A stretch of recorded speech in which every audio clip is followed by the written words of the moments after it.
I thought I could be better than that. There we go. There we go. Guava. Guava, everybody. Let me grab me some water. Had to bring the lantern a little bit closer. Got them 12 gauges out. Ain't nothing like a deer. If you can see me, give me a thumbs up. If you can see me and hear me, give me 2 thumbs up. What's going on, Adrian? How you doing? Thank you for the confirmation. If everybody coming in the room, if you can see me, give me a thumbs up. And if you can see me and hear me, give me 2 thumbs up. What is this weird tint? I don't know what that is. Can y'all see me okay? As you come in the room, if you can give me a thumbs up if you can see me, and if you can hear me, give me 2 thumbs up. See me, hear me. Thank you, everybody, for coming in. I want to talk about a few things that I have had a wonderful conversation with my beautiful wife. And let's say some names first, real quick. Let's put on my fish bowls real quick so I can see who I'm talking at. Angela. I ain't even gonna start that because I can see. Okay, Veronica, Second Floor Gardens, Keeman, Wannabe, Ethel, P. Brown, Iriam, Angela, Adina, Kate Nelson, Next Level, Kevin Clayton, Sweet Butterfly, TLC in the Garden. What's up, my sister?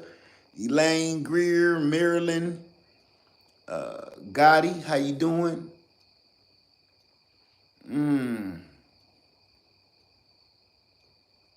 Troa Barton, how you doing? That was a rough one.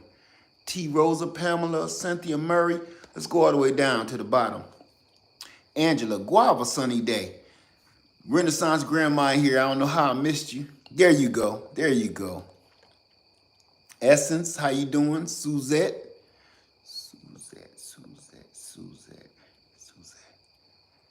Okay. What's up, BR Legend? Well, I ain't gonna have y'all hold on no more. Hey, Ebony, Francis, and Piedmont Prepper. I ain't gonna have y'all hold too much longer. But y'all can see me okay, right? I have nothing of reference to see myself, whether if I click out or not. I'm just dealing with one camera today.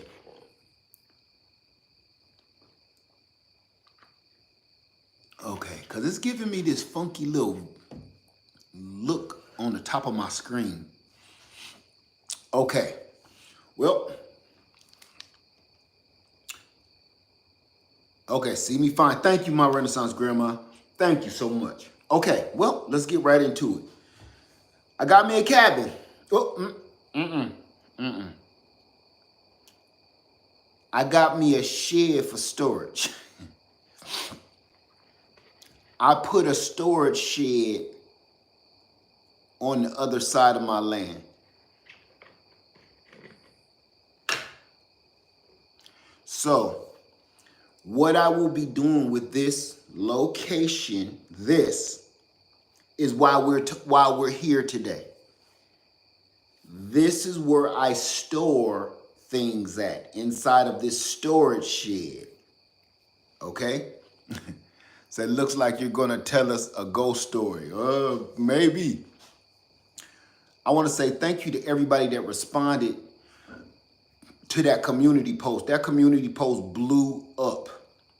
I wish we got paid for community posts because I promise you that would have evened the score for me. So thank you everybody for chiming in on that community post of the few pictures. I want to show you. I shaved my head. No. Let's get back onto it. Okay. I'm trying to keep my focus here.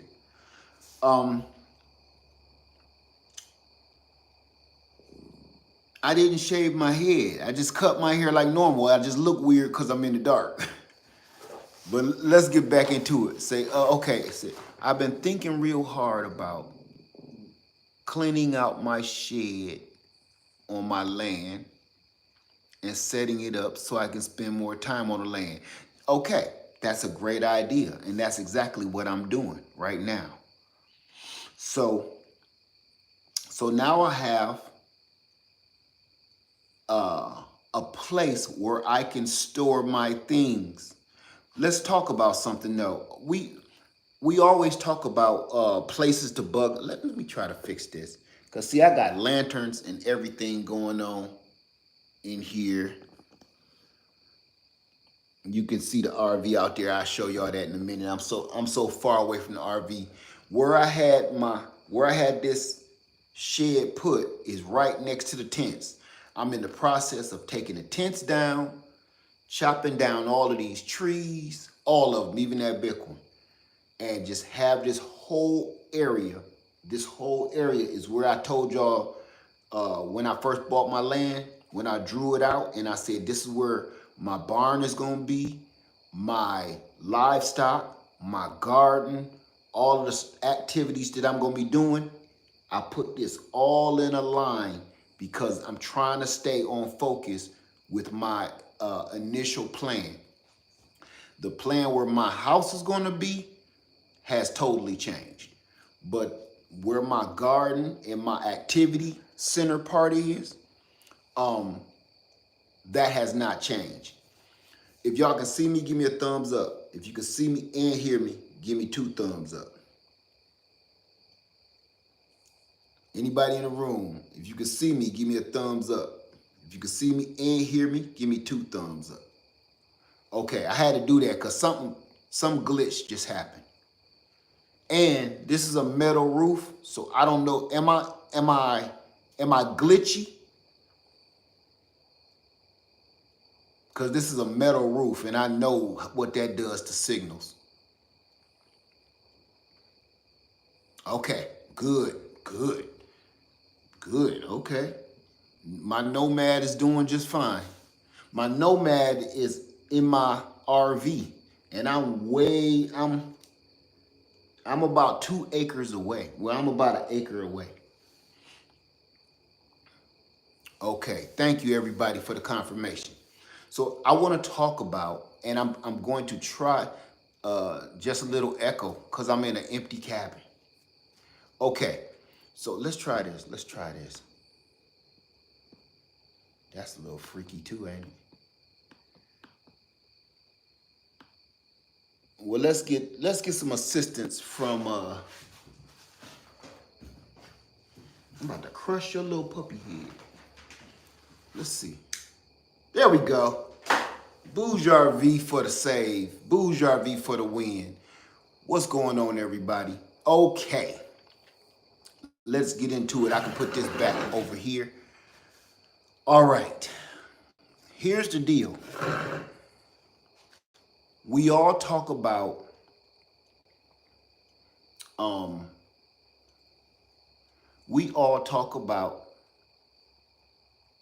off-grid land. We talk about moving off-grid. I'm trying to keep it as simple as possible because I don't want to draw this out. We always talk about moving off-grid, right? Here's the thing I want to talk about. What if, which this is an idea from my wife. She told me something that somebody told her, a friend of hers told her.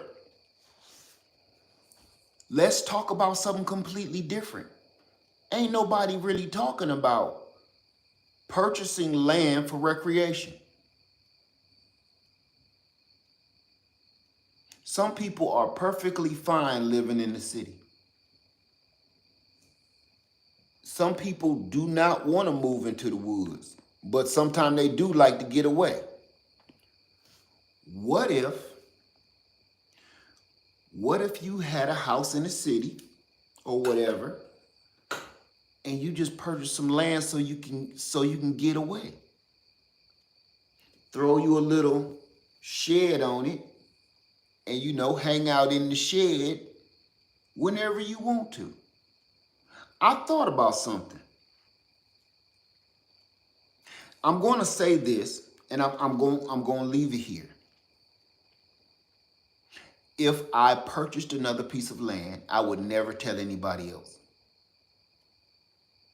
I won't speak a word of it online. If I purchase another piece of land, I won't say it online. So, with that being said, everybody know all about freedom acres. What if you made your secondary piece of property just for your recreation? Somewhere you can go and get away. You can go to your own personal private spot to go fishing. You don't have to live there. You can just be there as long as you want, visit whenever you want, and leave whenever you want. What if you had something like that? There are people out here with plots of land, they don't even visit it. Somebody just said earlier, they got land, but they don't go out there. So they thinking about just cleaning out the shed they got out there. Think about that. Okay, Morrison Detailing said, I'm looking at 2 acres to do that now. There you go. Right, Ducky said, like a deer camp. Like a deer camp. Basically, if you want to go hunt, you can go hunt. Go fishing on your land. If you got water, go fishing, trapping, whatever you want to do. Royal says, that would be me, straight city girl. I like to watch you and your wife in the woods, but it's not my thing. I respect it though. This is why I wanted to bring that. Well, I can't say I'm bringing this. Me and my wife had this conversation, and she brought it to light after somebody was talking to her about it. What if you don't want to move? What if you've been in your house a long time, but you do like the idea of just being able to sneak away, get away, and be away? Because I'm going to tell you, I was born and raised in the city, and I can tell you this, that ain't what you feel like doing all the time. Sometimes you just want to just get away from the city. You want to get away from the noise. You want to get away from the cars. You want to get away from the crime. But you don't necessarily want to move. John King says a place to get out of the city for a few days, a few weeks, a few months, whatever you want, depending, if your land is far away. Tiff Garden said, I hate the city. It ain't my favorite. I ain't gonna lie. Royal say, I do love the beach life though. See, something like that. If your land is near the beach, but that's usually more city oriented when you're dealing with beach stuff. And tourism. The Common Sense Network says, I do summer in Oregon cabin, winter in California. Okay. Hey, Just Ella. Right, a place to recharge, or just, just a place to just get away. And I'm gonna tell you this too. Hey, Cruz Collins. How many people still work a full-time job, or you still work? I'm gonna ask you this question because this is something that used to happen to me all the time while I was working.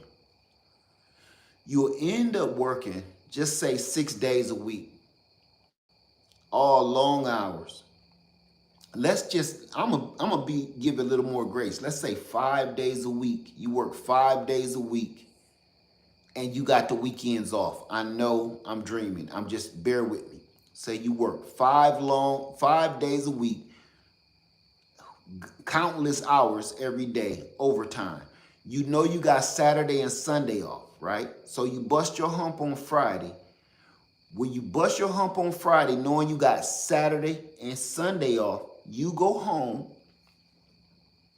on Friday and you try to get there as soon as possible and you fall asleep.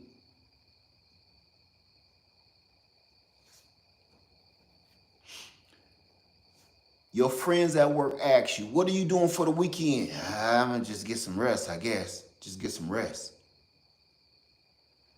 You get these days off and you don't even really have no plan. There is really nothing to do besides go out and spend money. So all week you earned all this money just to get off and have 1.5 days to spend it. Spend all that money you just made. Most people work those long hours and those long jobs. You don't, even if you have 3 days off, you don't have anything to do. You just want to be still.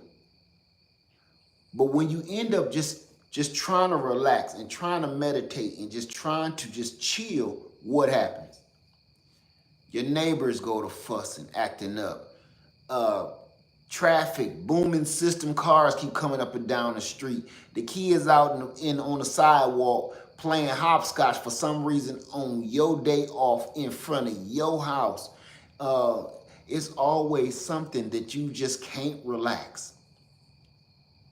What if you had a place? Right, second floor guard said you end up spending half that time cleaning. Right? Poet Mama, why are you thinking about this? Now I'm sharing a conversation I had with my wife. Sandra says, Led, that's what we did. Bought 40 acres in 2011 for Fun Place. Put a building like yours on in 2019. Moved out here and stayed in an RV. Now we have a cabin. See? Cato Family Farms. What's up? Hey, what's up? Off Grid with Rashad says, you have plenty of things to do on the weekend when you have some land. You know something? What if you could go somewhere and get away for your weekend and not have to worry about the city life, not have to worry about what's going on back there, not have to worry about your neighbors fighting and fussing and cussing and carrying on? What if you had a place where you could just go and chill?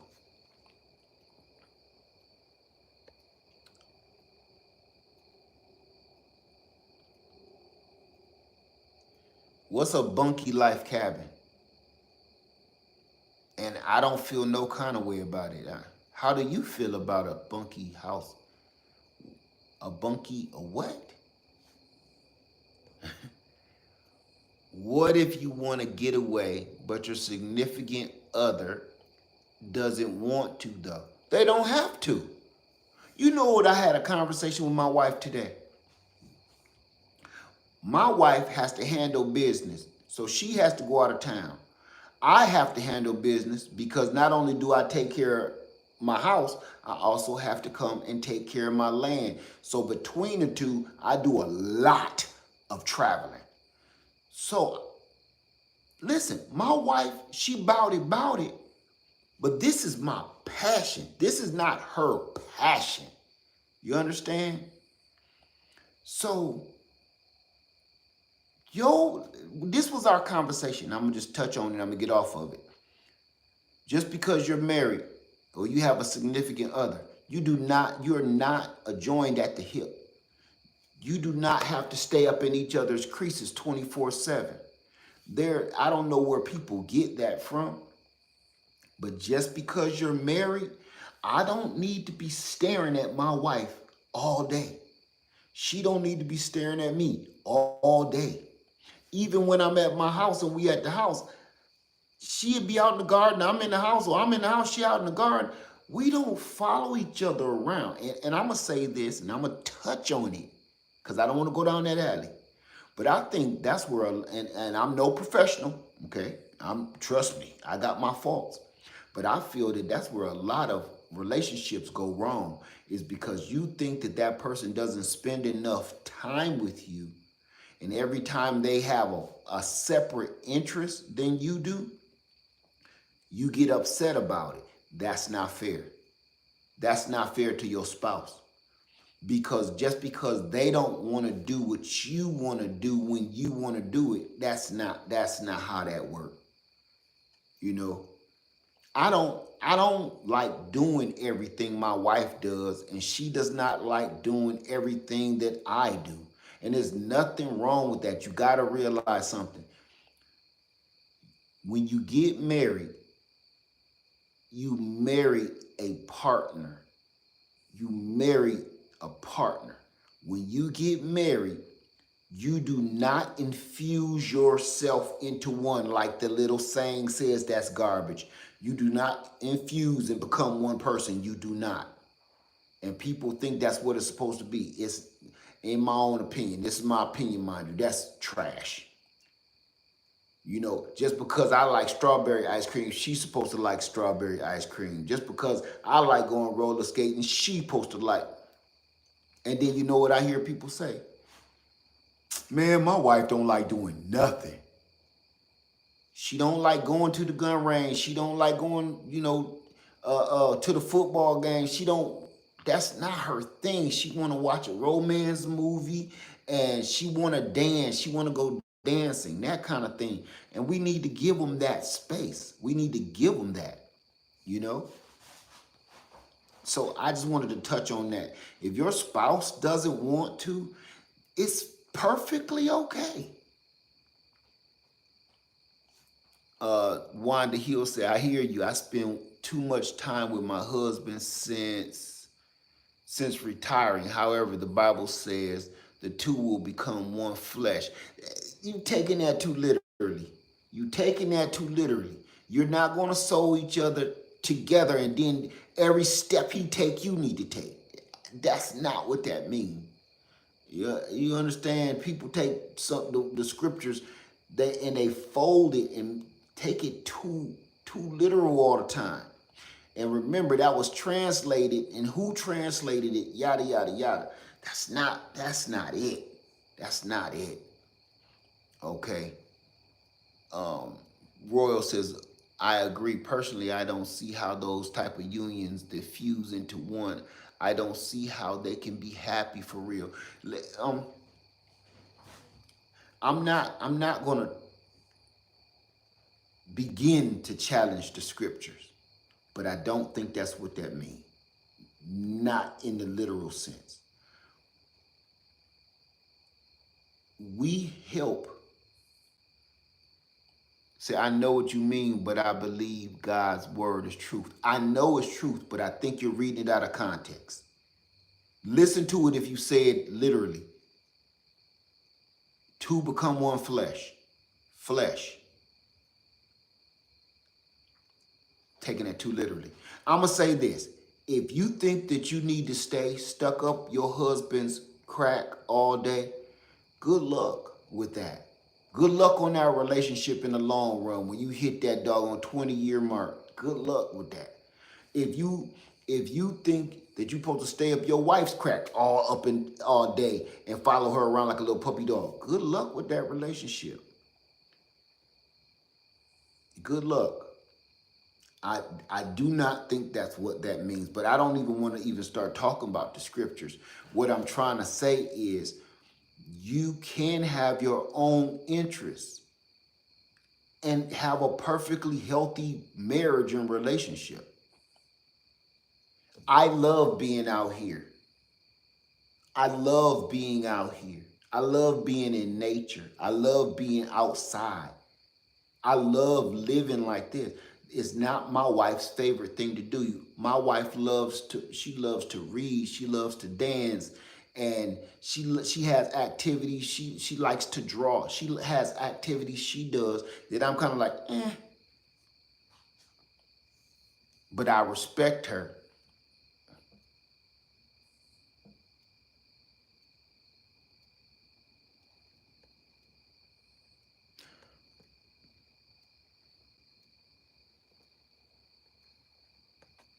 All right. That's enough of that. Let's get back to the subject at hand. Um, that cornfield, man, they love it. They just love it. They don't want to stay out of it.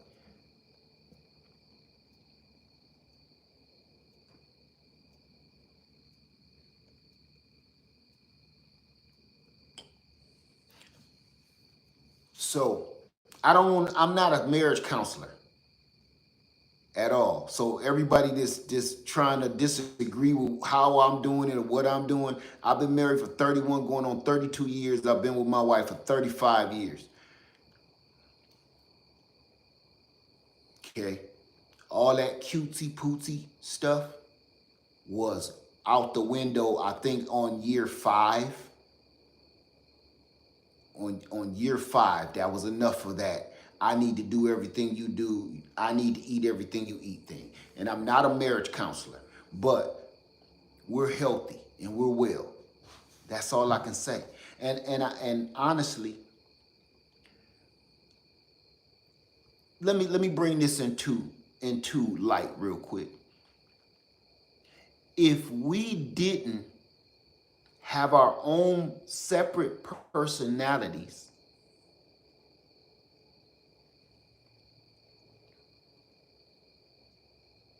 what will we learn? You would never get corrected ever, because what you just married is a yes man.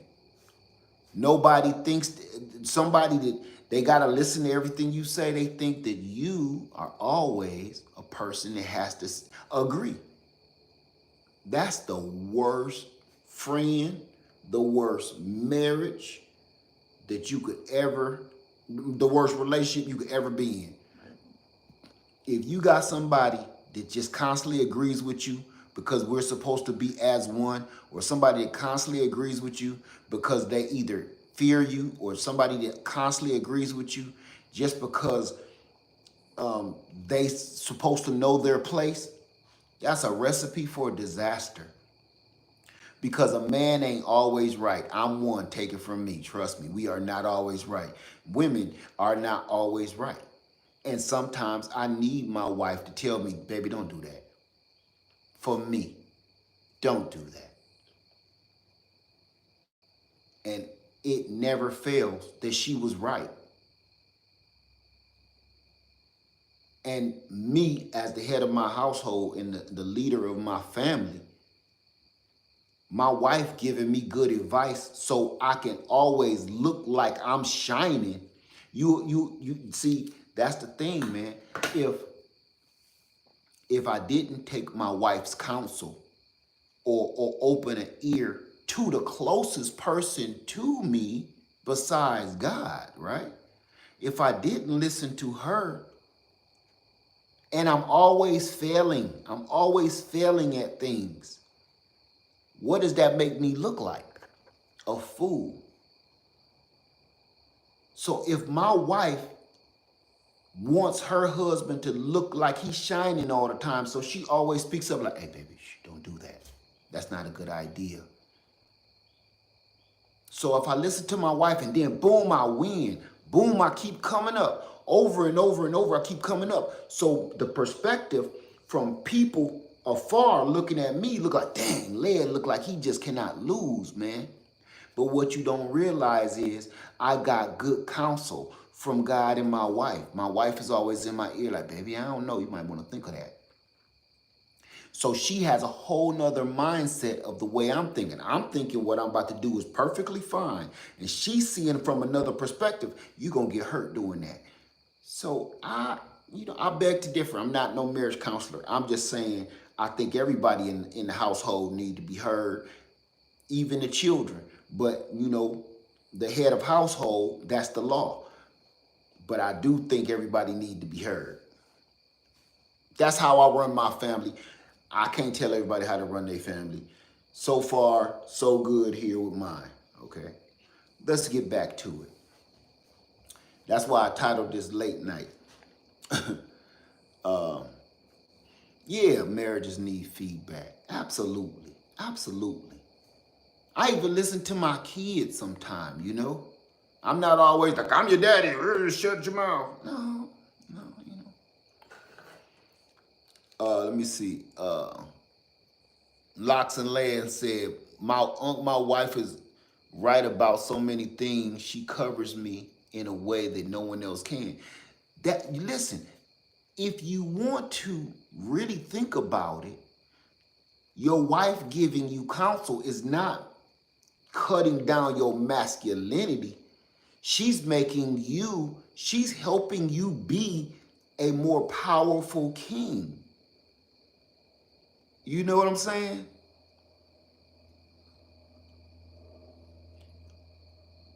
She is making sure that you stay on point. She makes sure that you stay on level. So for you not to take counsel from your wife, I ain't say she telling you what to do. I ain't saying she wagging her finger at you.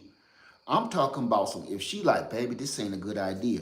If I'm about to make a financial, listen, here's another true story. Hey, the Gardening Diva, how you doing? I was about to make a financial power move just recently. Does everybody remember me talking about I'm about to buy another trailer? I said I was gonna sell my trailer and purchase a bigger trailer for every time I go traveling. Do y'all remember that? Okay. This how that worked out. She said, you know, we can just hold off on the trailer. It's been doing us this good so long. It's a little cramped, but we good. It's bought and paid for. We don't have to worry about no money. We don't have to worry about weirdos keep on coming by to look at the trailer. So we could just hang on to the trailer, and instead, this piece of land just popped up.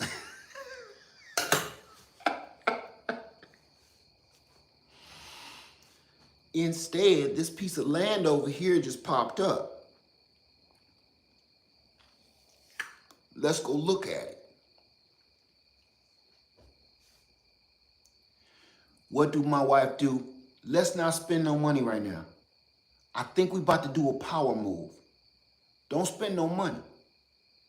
And I'm sitting here, I got several business transactions that I'm supposed to be doing, well, was supposed to be doing this week, coming up.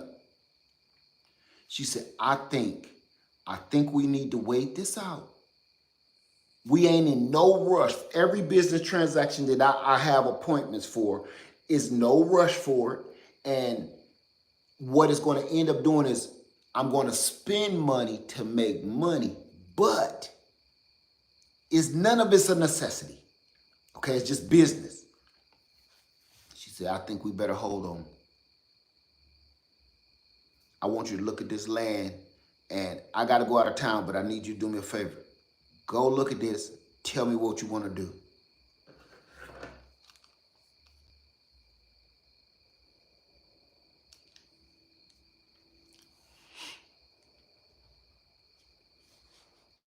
So,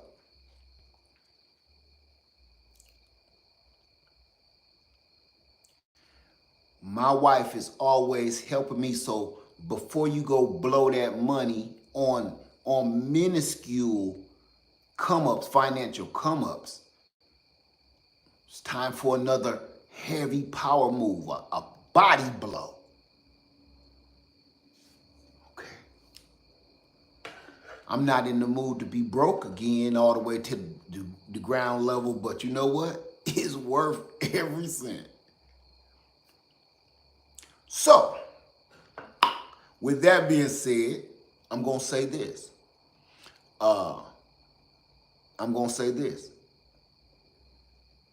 This is my new playground.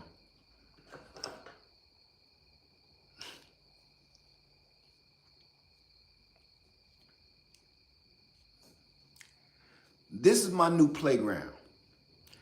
And so we talked about this. What should we do with this?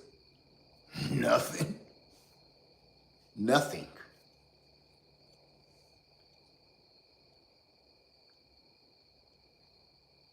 So now I can set this up and do everything I need to do or want to do with this.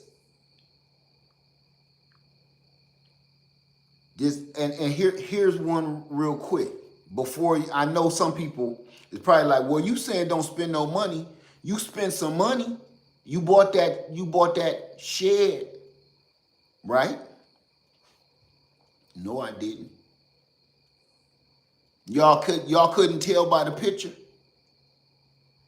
Huh?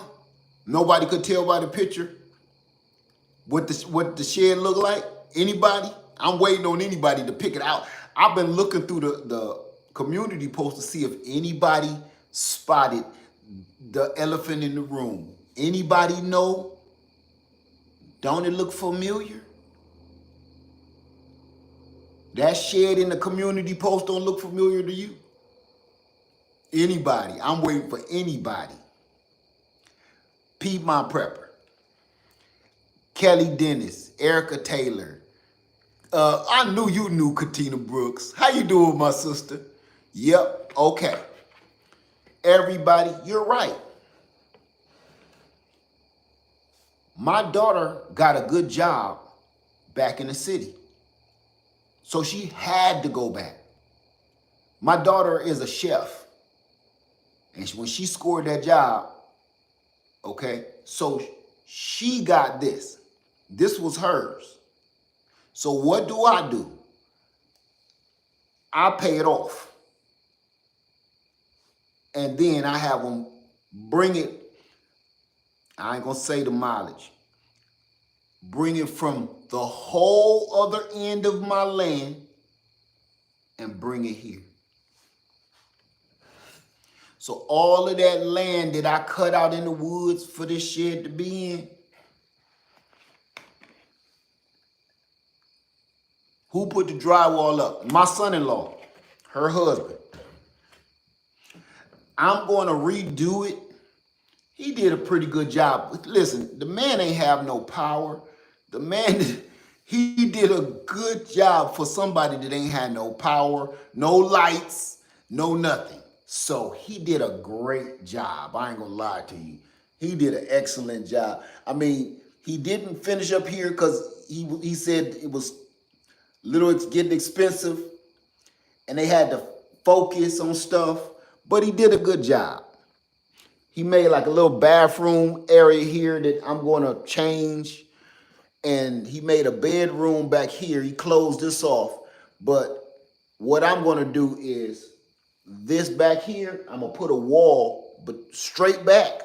This is going to be a little area I can change my clothes when I feel like it.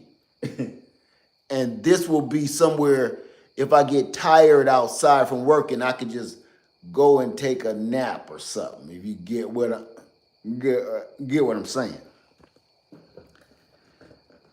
So, if y'all with me, okay. So I can go take a nap if I feel like it, or my puppy can take a nap and get out of the sun in my shed, okay?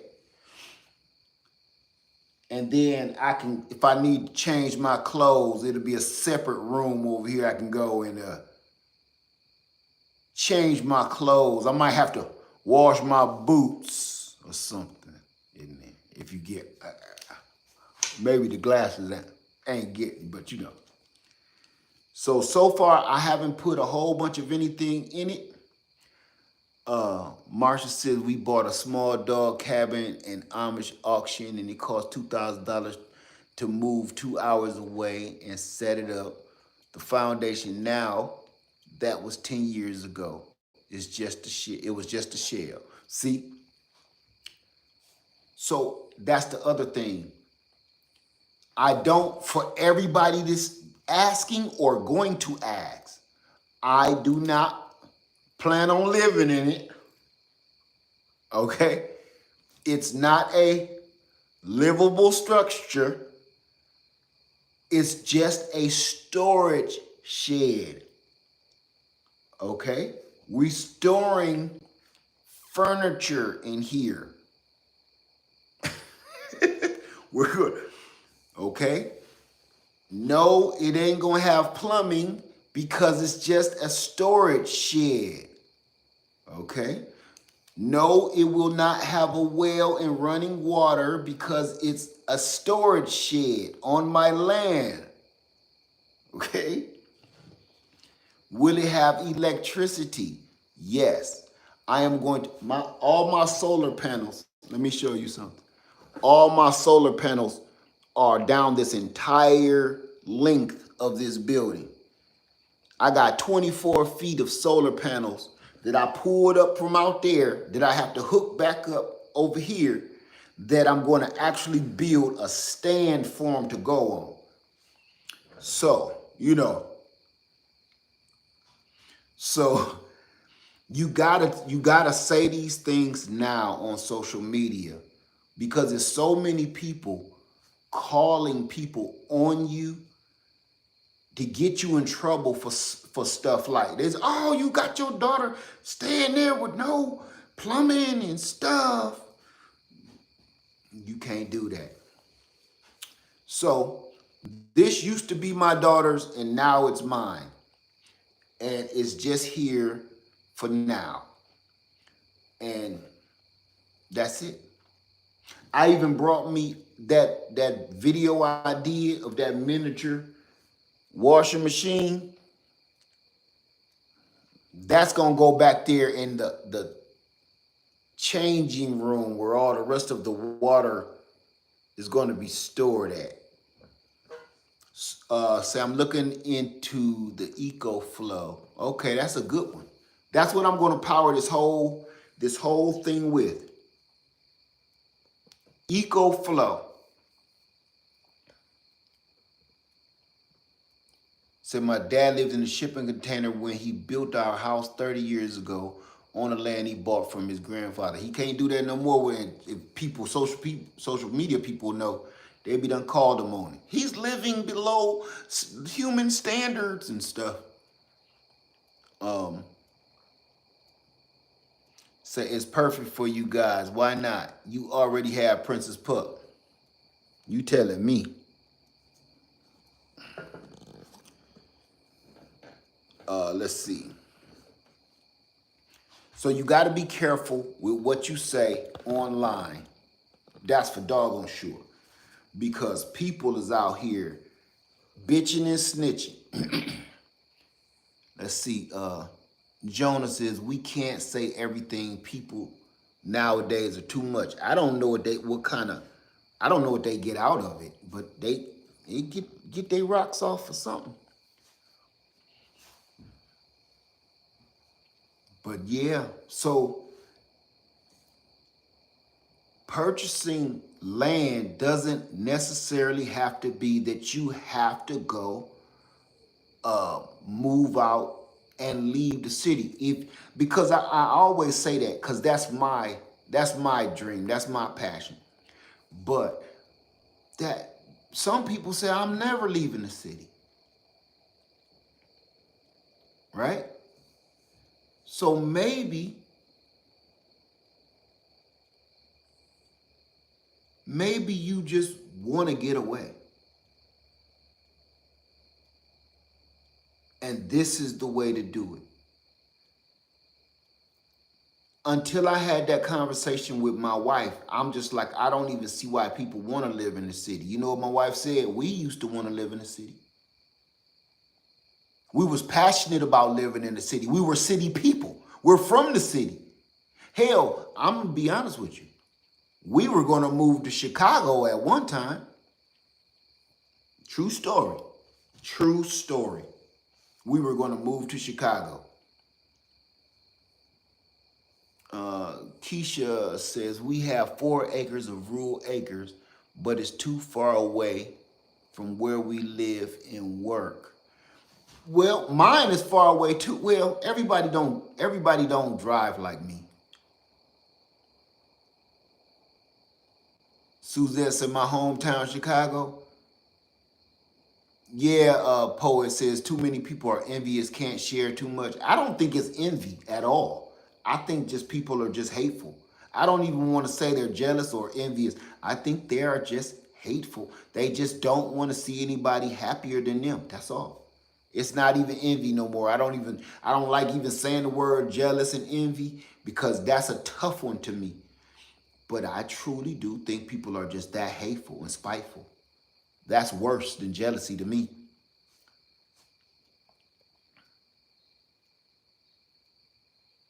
Say things haven't gotten bad enough yet for the masses to see it. That's the truth. That's true, Joanna. Says the Bible says, go away from the cities. Very true.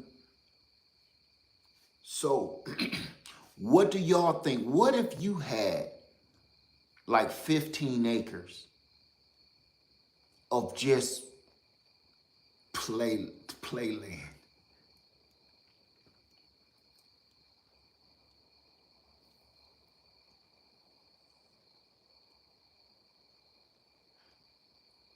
Would you say a family? Oh, I missed it, Garden Divas.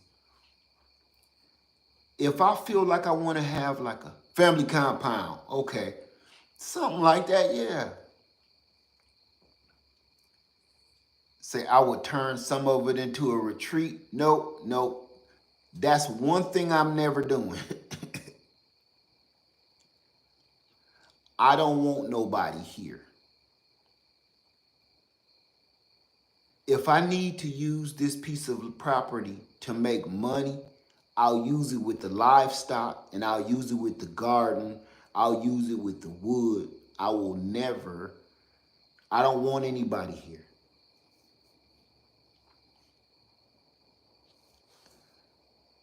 So, oh, a retreat for me. Oh, that's what you meant. Okay. I thought you meant like for the public.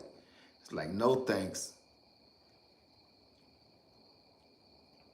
If I want to go to a retreat, I own a timeshare. I just do that. I don't want nobody here. I ain't lying.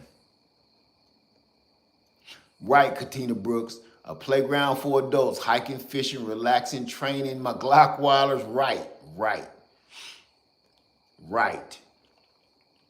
So I can still make a profit living here. I mean, not living here, but I can make a profit just with this land. I could literally turn this into a gigantic farm if I wanted to and get get real production, like real, and I could make a living out of it. Say, Kelly Dennis says, why not? Why wouldn't I want people on my land? Because if I want people in my business and on my land and I need to stare at people all day, I just stay home. I I'm retired. I'm not trying to be working like that. I don't want to do anything else that I don't like doing. I pray that I never have to, but I do not want. I just don't want that. Uh, BLDG says, "Yep, we dislike bringing folks out here to do work. Always asking questions, wondering how we. Let me. Oh my God. What's your name, Mr. Jones? I'm gonna say this. When the guy brought this building, I got the whole thing recorded. Him picking it up and moving it, everything. Let me tell you something. That dude kept asking so many questions because he had to drive so far away because I told him I wanted moved on my land, right? And he thought he was just going to scoot it over to the another little piece of my yard or something. I said, no, I told the lady that I'm having this shed moved to the opposite end of my land. And he said, what do you mean? I said, you see all of this? He said, yeah. I said, that's mine. Now, the butt end of it is we need to get in this truck, go down this dirt road, get to the main road, go down a mile and a half, and go down another dirt road, and then come up a quarter mile through this driveway, and that's where I want it. He said, what? Yeah. He said, they told me you just wanted to move on your land. I said, yes. How much? Then nobody asked me how far away. Nobody asked me where do I want to put it. Nobody asked me for a video, pictures, nothing. The lady told me this, that, and other thing, and I already paid, bruh. So we was here all day because he was one man, one guy, one. So I helped him.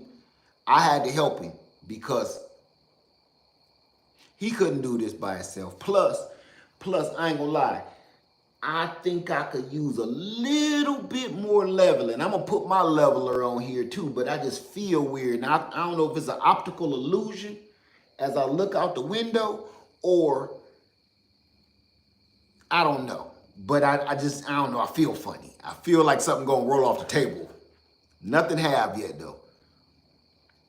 Say, man, you gave him a map of your land. No. That when you was talking about people being on your land, asking questions and stuff, I didn't want to go too far off of that, so thank you. No, that's the part I don't like, because when it comes to business, you have no choice. I don't know how to move a shed. I don't have the equipment to move a shed. So you have to hire somebody to do it. If you have a house built on your land, you got to have somebody do it. I mean, you could do it yourself, but that's rare. If you want to have a well put in on your land, you got to have professional well diggers come dig a well. If you do it yourself, you might be breaking some kind of law and they can mess you up. If you need a septic tank, septic system put on your land, you need to have professionals. What my point is, there's going to come a time where you're going to have to let outsiders in, whether you want to or not. It's certain power moves that you have to put in order and in place to do it.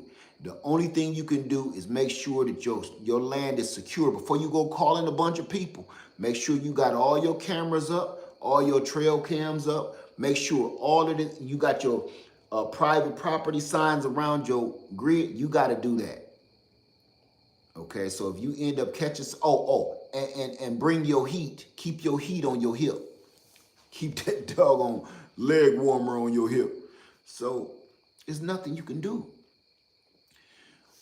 But to your point of people will be back here asking questions, that dude was here for probably 2.5, 3 hours. He was on this part for 3 hours.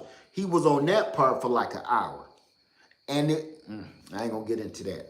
But question after question after question. And I kept not ignoring him, but just dumbing it down. I'm not answering that.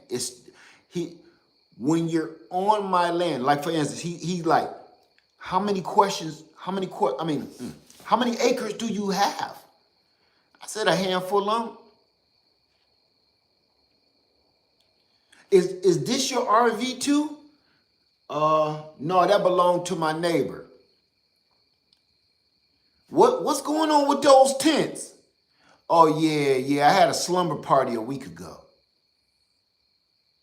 Just keep coming up with bullshit because they're inquisitive and listen, if this was the good old days or something, I get it. Because listen, if I brought you on this land, no, let me back up.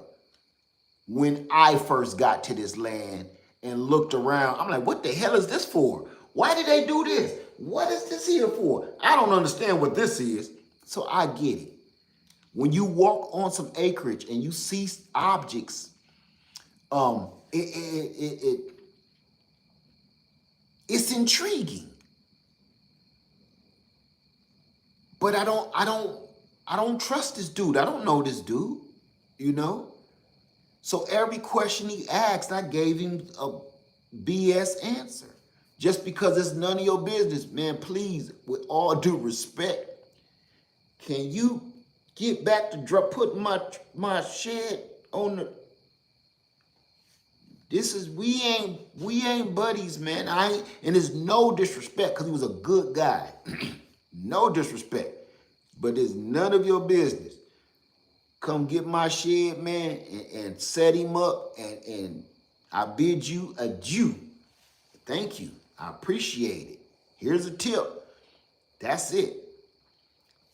Forget how you found me.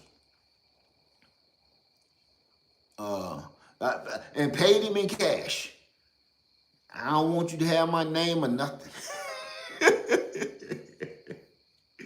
You know? But I don't know. I just don't want nobody here. I don't wanna earn money like that. And there's a lot of people want to get their land, set RVs on it and stuff like that, right? Right, Warner B. Don't come here after dark. It's detrimental. Um, I just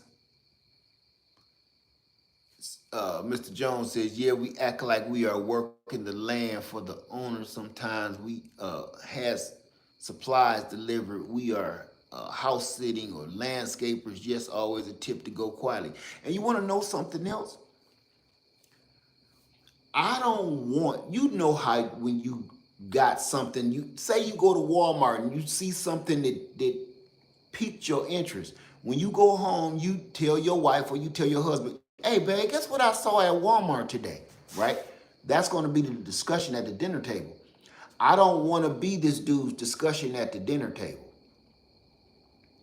He had all these tents and he had the da-da-da-da and he said this is what he do with it all and this is how he got a YouTube channel. He don't know none of that. He don't know none of that. Nothing. That's it. You don't need to know nothing else about me besides where I want this shed at and how much do I owe you. Right. Diana says, I only have an acre and get questions about the land, the workshop, the house.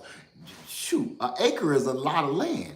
But yeah, people will ask if they come on your land, they got questions.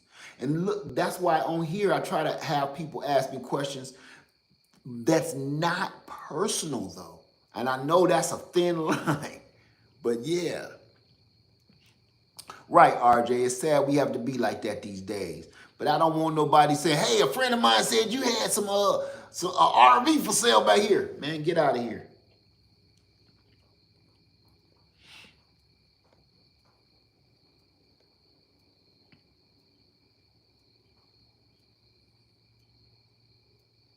Right. Hey to everyday life for the OCD chick. How you doing this evening? Good to see you, my sister. Nikki in the house. I saw TLC in the garden. Say, I'm like, what? What's up, resilient dad? What's going on, my brother? Good to see you in here. Say, don't bring attention to yourself. Well, that's kind of hard for me, but yeah. But now I feel much better. Hey, y'all want to know something? Didn't I say I wasn't gonna show Freedom Makers no more? Didn't I say it? How many people remember me saying that all year?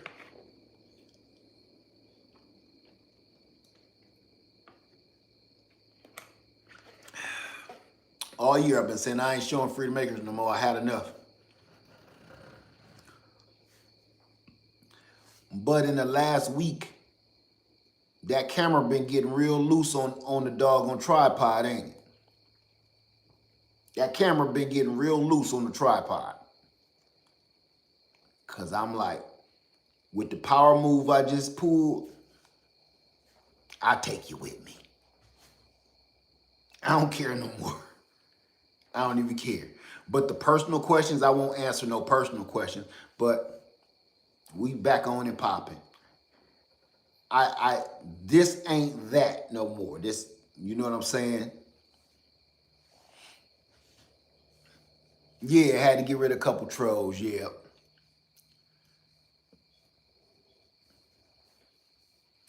And people keep asking me, and I know they just being nosy, and I know it's trolls. The question, here's a main question.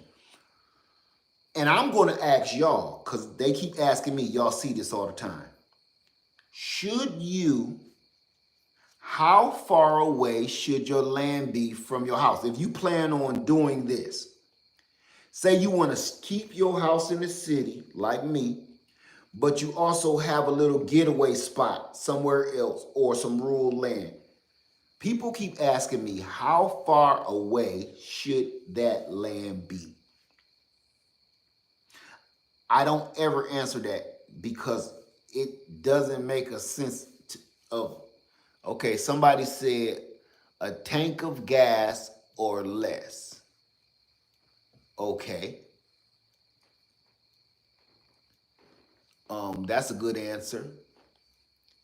Thank you, Steel Farms. Keisha Gregory said, I'm always suspicious of folks. They answer intrusive questions with a question to them. How did you buy this? Answer, how did you think I bought it? Right, right. You try not to sound horrible, but thank you, Jones Truth. Thank you. Thank you. Uh, Say, how far is too far for you? I don't have a uh, it's too far for me. Making it make sense. I stay a couple hours away. Thank you, Poet Mama said, you're so inspiring. You're such a great teacher. Thank you so much. Marcia said, mine is 2.5, 2.5 miles, 2.5 hours south. I live in Northeast Ohio. Okay, okay. Sue Underwood, got that. Say that doesn't help them individual preference. Exactly, exactly. Say right now my land is 7.5 hours from me, not intentionally. But okay, why they need to know that? I don't know. 20 minutes away. Now, depending on how much driving you prefer. Okay. Um, so we are trying to stay away from 15-minute city agendas. Now, I'm gonna say this.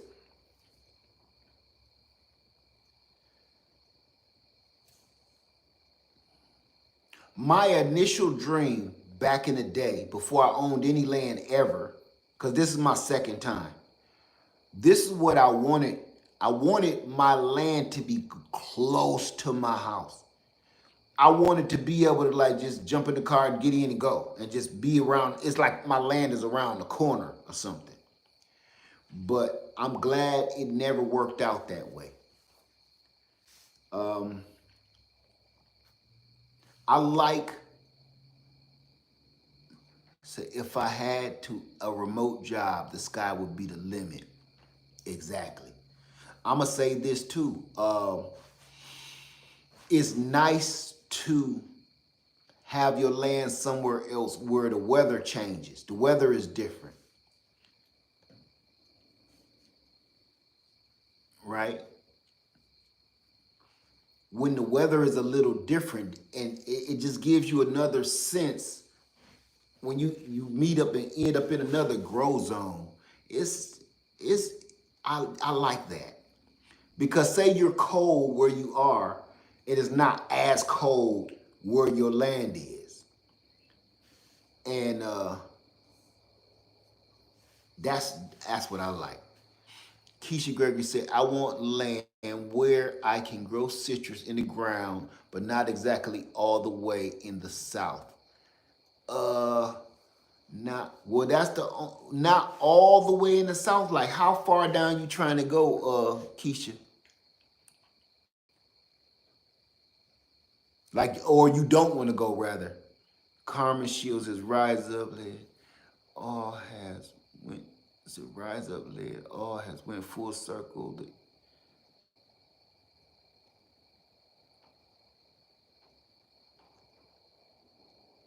Okay, I'm not quite sure what you're saying, Carmen Shields. Okay, so we wanted it far enough away, where it feels like a getaway, but not so far you dread to drive. Amen. You know what?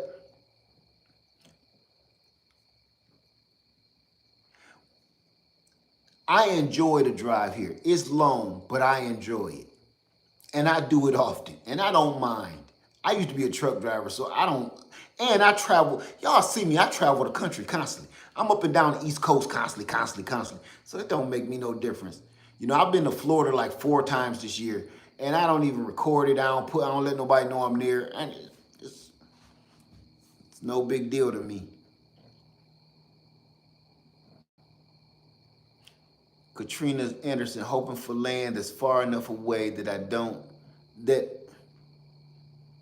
far enough away to have decent weather for emergencies. Okay, yeah.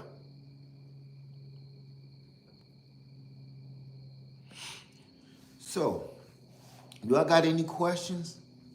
Because I hate that it's so late tonight and I can't show you anything. It's really nothing to see. It's just a shed. It's just a shed.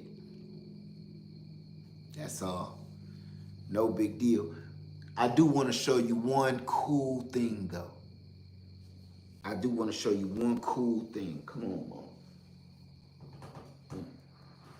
Sit. She's sleepy. I want to show y'all one thing.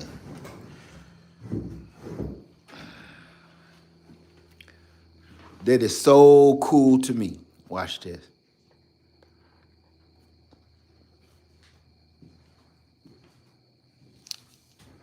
Hold on, let's get this.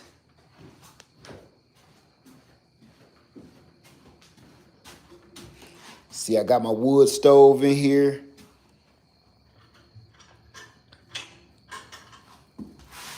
I'm not quite sure how I'm gonna run it, but whether it's gonna stay there like that or not. Trying to centralize it. But I want to show y'all this because this is so cool to me. When I came out here and looked back, man, I almost lost it. If it's some raccoons out here.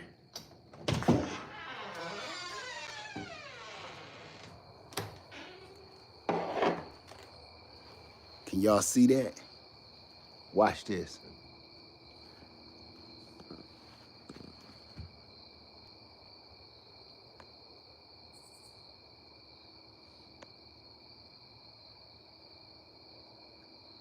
How dope is that?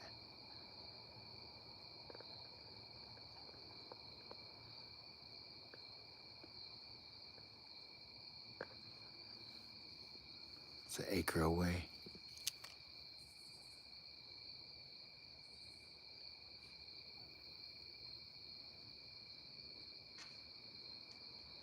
I don't know if you can see the stars or not. No, it's beautiful out here, man. Golly. Show you again.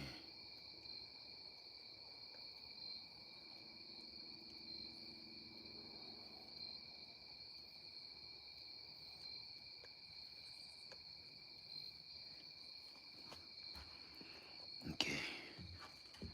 Come back on in here.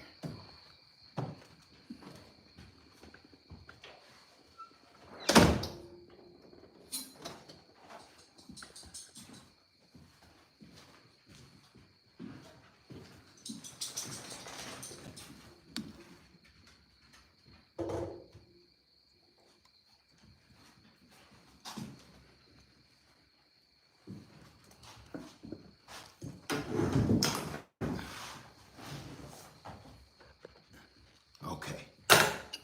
Come on, baby. She ready to go to sleep. Did y'all see that? What I was trying to show you was the RV is an acre away. I'm back here by the tents. And just how it's lit up because I got my curtains and blinds and stuff open in the RV. Just like it's like a real life now. And I wanted to go out farther and look back at the shed so you can see the lights on like somebody's home. But it's so dark. It's so dark. You just don't be out here all willy-nilly like that. Now, I got that lantern. This is 2024. That lantern is cool. It gets the job done, but that ain't nothing you want to be out there depending on. And I left my firecrackers inside the building here, okay? Come on, go to sleep. Y'all see how dark it is? That's what it looked like. Let me see.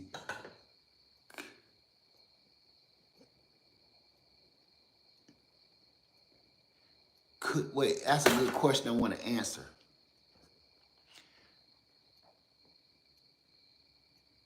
Says it could be possible to create a window in the ceiling. I wouldn't want to do that. Like a skylight you talking about? I wouldn't want that. That's just you just begging for a leak. Yeah, TLC, that country dark hits, it hit different.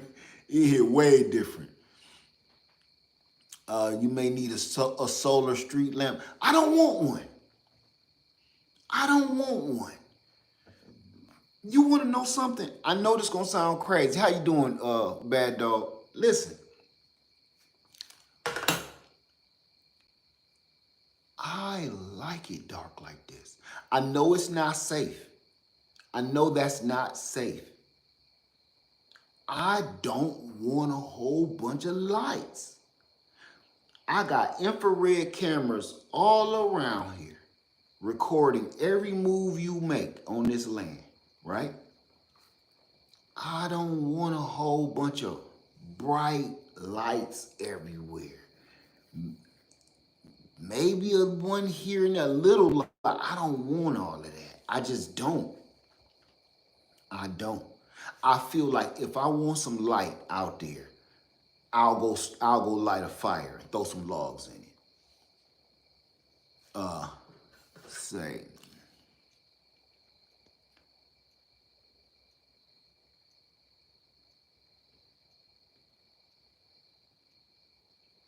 let me see. Keisha says, would you stay there without a tool?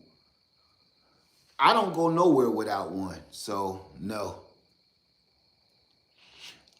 Poet say you like to be in stealth mode. No. Look, I'm gonna let y'all in on another side of me right now, okay? This, hey, Grown with Hudson. I don't see you, but I just seen somebody say hey to you. Hey, Kia, how you doing? Here's the thing. This has nothing to do. This video has nothing to do with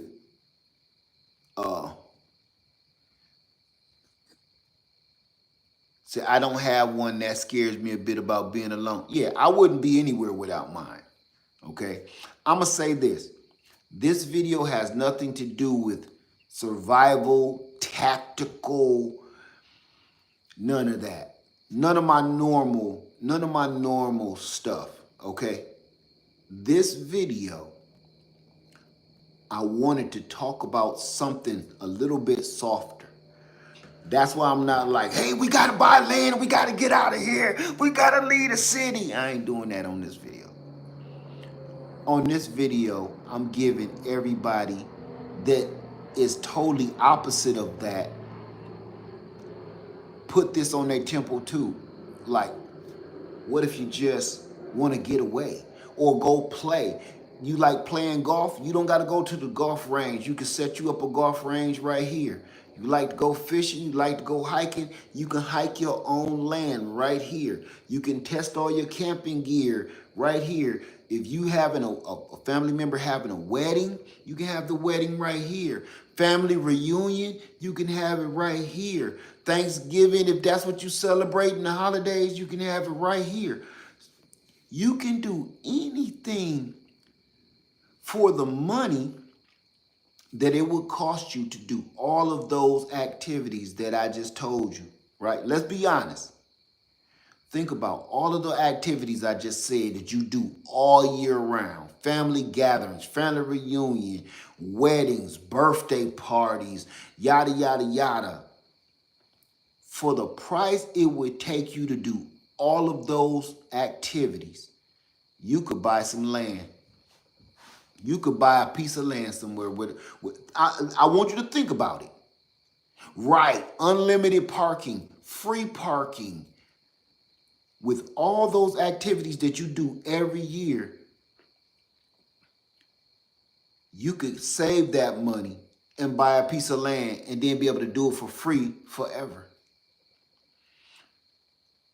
Let me see. Try the darkness. You may truly appreciate it when you learn about yourself. You know something?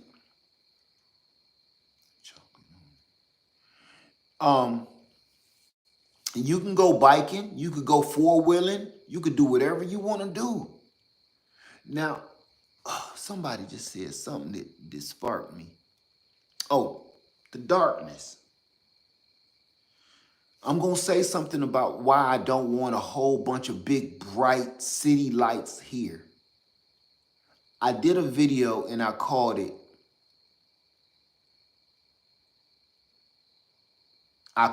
Keep It Country. I meant that from my heart. I do not want a whole bunch of big, blaring, bright neon lights everywhere. I don't. I just don't. When I first moved to Atlanta, that was one of the first times that I really, truly, deeply appreciated darkness. Because Atlanta, Georgia is just like South Carolina. There are not that many lights. In Georgia, they don't put street lights down their little side highways. That's a waste of money for the city to them. You own your own. If you got a busted headlight, good luck with that. In South Carolina, and I can speak for Georgia because I lived in Georgia for 5 years, 6 years. If you got a busted headlight, police ain't gonna bother with you, not necessarily, because you gonna learn when you smack one of them deer, you gonna learn. You wanna know something else I learned here in the South, in Georgia and South Carolina? Don't be driving no motorcycle at night down them roads with no lights.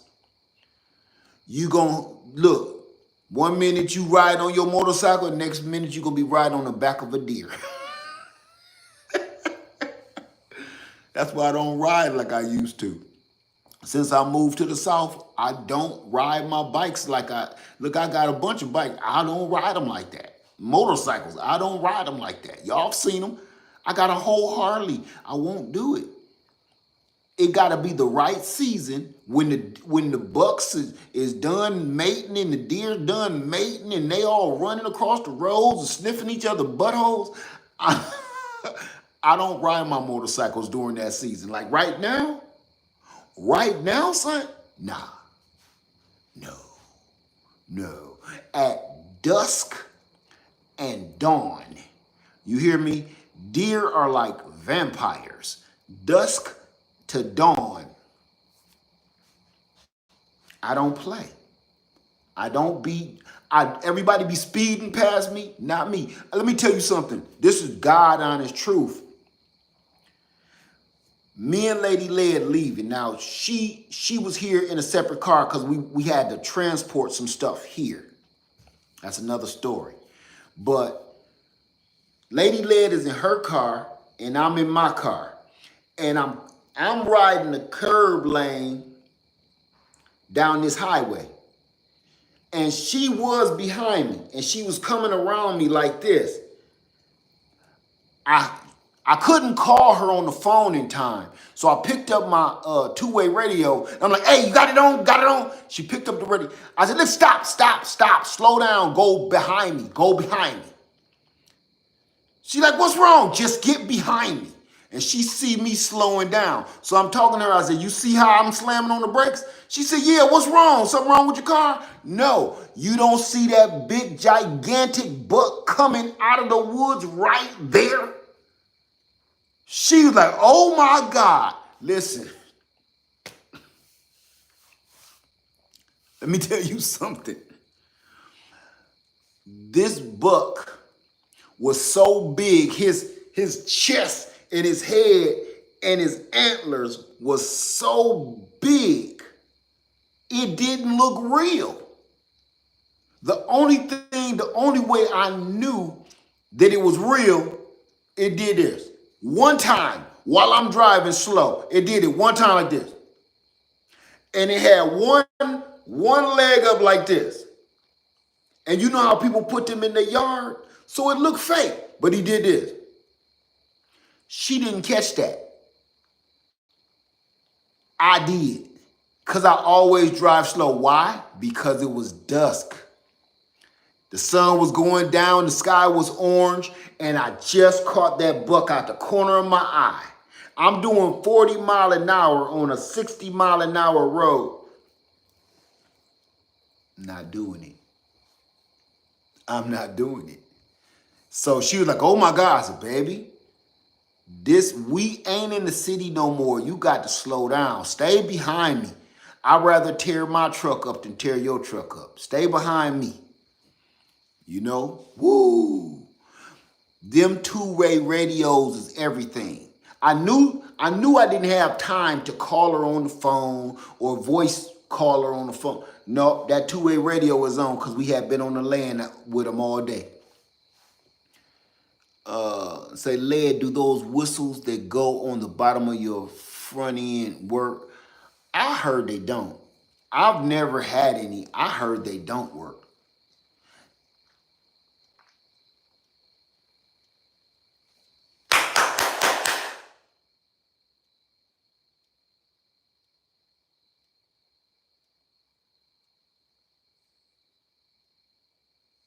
Y'all didn't hear that, did you?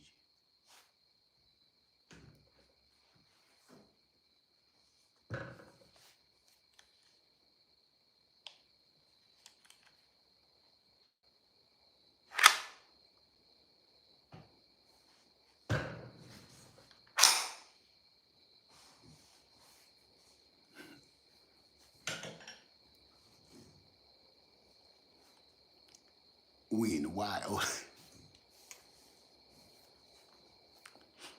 we in the wild.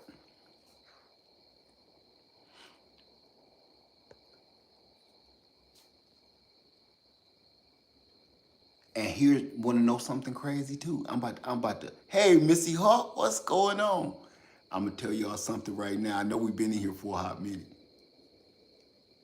These animals ain't used to me being back here this late, right? So they probably curious.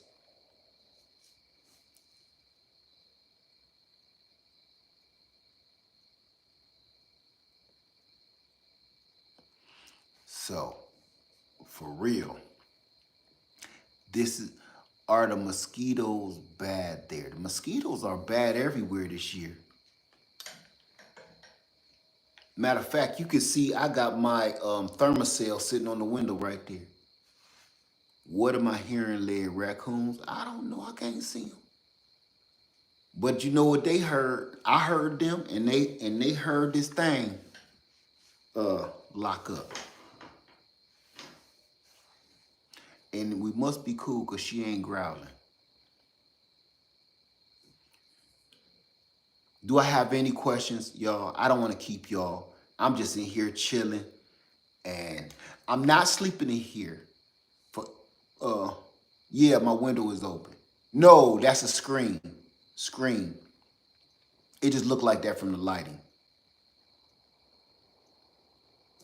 Hopefully, I get to hear owls hooting. Hopefully. I hear that constantly. Matter of fact, it gets on your nerves. I'm not gonna lie. Kids said, please talk some more. I'm just relaxing. This is not a rah video. It's not run for your life video. And after my last video, I was so heated. I said, I'm gonna sit here and I'm gonna save it. I'm gonna save it for till I cool off and everything that we had planned starts to come together.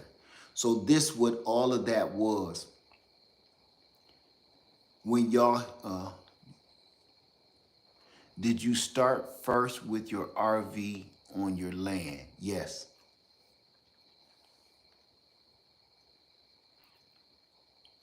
I'm gonna say this too. I wish I wouldn't have brought my RV on this land. I wish I would have started with a camper, not an RV. Not an RV. You want to know why? What's the big difference? Why I wish I would have had a camper on the land instead of an RV? So we rather chill with you instead of listening to negative. Yeah, I would have rather to have a camper because you can drop it and go.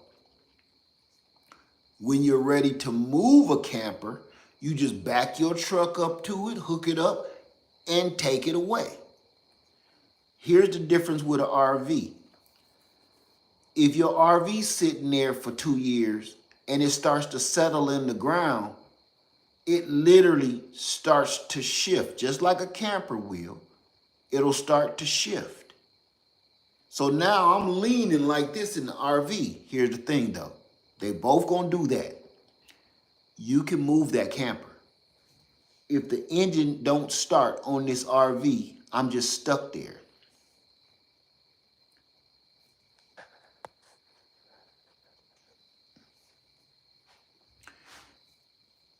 If the engine won't crank over, now I'm there. And there's nothing I can do. And then armadillos and stuff start living up under the doggone thing. So you don't want to get on your back and be up under there. And I think I need a starter. I got to put a new starter motor on there.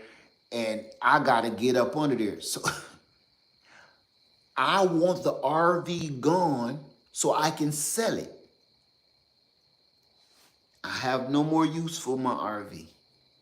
Since I made my bug out trailer, I have no more use for my RV whatsoever. I could sell that. And let me tell you this, on a camper, you have to keep maintenance on a camper. Kia said, you just saved thousands of people dollars of hard-earned lesson. Trust me on that. With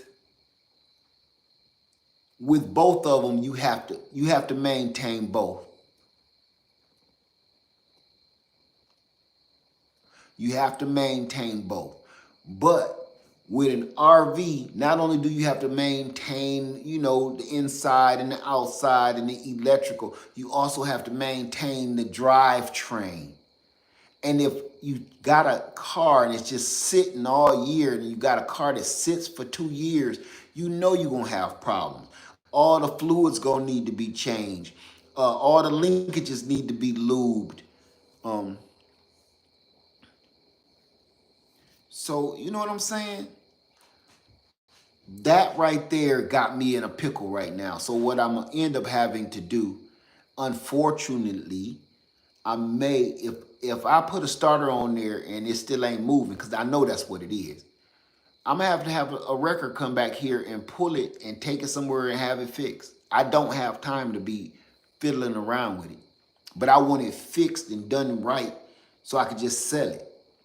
There's nothing wrong with my RV at all. Need a good cleaning. Oh, let me tell you that too. If you plan on having I ain't gonna say moving out on the rural land. If you plan on having a structure on rural land like this, One thing, I don't care whether it's a camper, a RV, a shed, whatever it is. Uh, algae, algae and dirt and mud.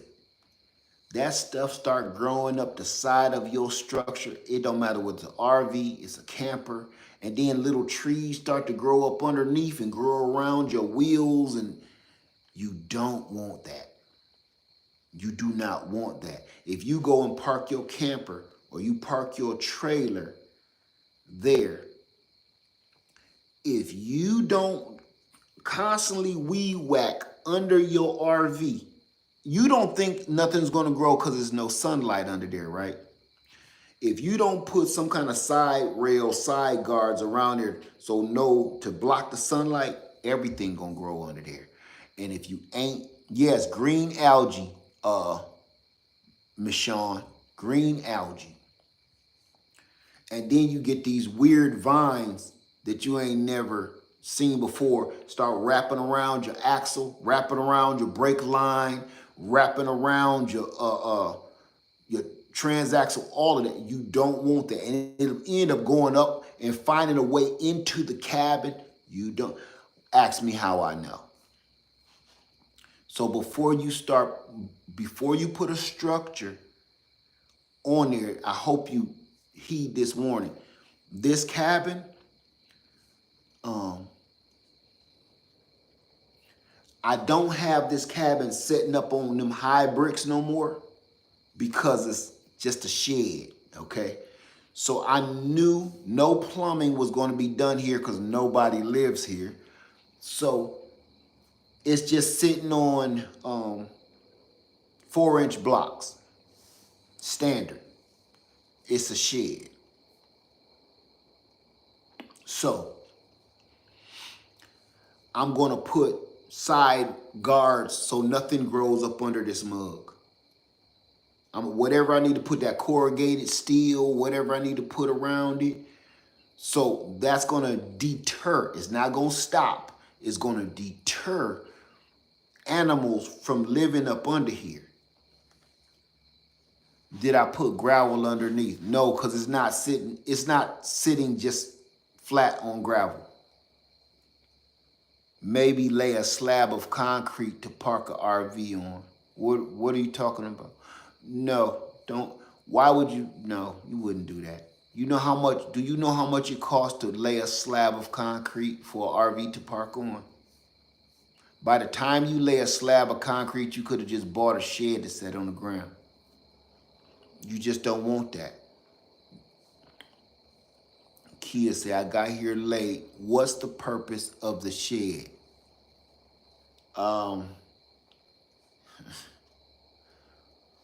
To keep my stuff in. It's just a shed, you know. You might want to watch the very first part, Kia. It'll tell you everything. Just to keep my stuff in, you know. Amy says, I was able to build a rock foundation for my camper on my land. Okay. Al says, watch out for them lawnmower neighbors. They will panic when stuff go down. I'm not even worried about them. I'm not concerned. I'm not concerned in the least. Yeah, it's my furniture storage room. Yeah, that's what it is. I'm just storing my furniture. Old furniture that I won't be using, that I wish I could have brought. Next time I go home, I'm gonna grab a couple of things in my office and bring out here that I need. I'm can't wait to see you set up that wood stove. Keisha Willis, let me tell you something. Let's turn this way. Since we out here playing around, okay? Let me show you something. Okay. Can y'all see that? Okay. That wood stove is gonna be a challenge. That's gonna be a serious challenge. And I'm gonna tell you why. You see the air condition back there. That's an 8,000 BTU air condition. I'm gonna tell you this. I gotta figure out where I'm gonna run that doggone that hose, the smokestack. Can you put plumbing in the shed if you wanted to? Uh, I'm going to say no. People are listening to us. No, you shouldn't put plumbing in the shed. Look, Karen said, "Dangs, he on to us." But no, you shouldn't. Okay, Miss Shawn say, "Yep, show us how to cook on the wood stove." I got so many videos of me cooking on this wood stove over the last 2 years. All you gotta do is go to my survival, and if you see a tent, you see me in a tent, or you see me with a hat on, click on it. Uh,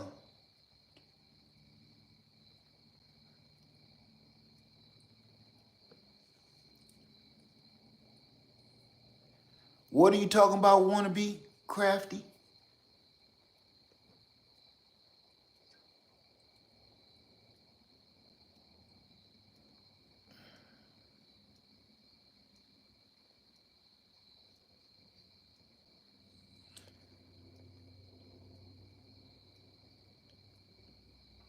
Say you see my oil lamp, you finally got one yesterday for $1 at the flea market. Be careful, cause make sure it don't leak, okay? Test it, let it burn, test it. Don't fill it up with oil and just start burning it in somewhere important, okay? Kia said I wasn't trying to start anything. You just said no plumbing or electric. Yeah, Kia, you missed it, sister. You missed the whole beginning. You missed the, you ain't starting nothing at all. And I ain't talking about you. You ain't starting nothing. We talked about it earlier. Let me just quickly brief you. There are people out here that's telling on homesteaders and preppers about things that they're doing in their videos. There are people, oh, you can hear the crickets? That's my junk right there. That's my jam. There are people out here that's telling on YouTubers. I knew what you meant, Katina. Somebody just called children's services on some YouTubers on a homestead, called the children's services on them like 2 or 3 different times or whatever I heard. And one guy, somebody called on him about his he built a retaining wall, and they called on him. None of these people business. People in these people business. So I don't know that family that they called children's services on. I don't know nothing about them. I haven't listened to the whole story. I just heard he popped up in my feed, and I seen him saying that something they called the people on him. And I'm like, see, and this has been happening for years. There was this one, and if you start talking about medicinal herbs and stuff like that, they telling on you. They will tell on you. So I don't know what this platform is becoming, but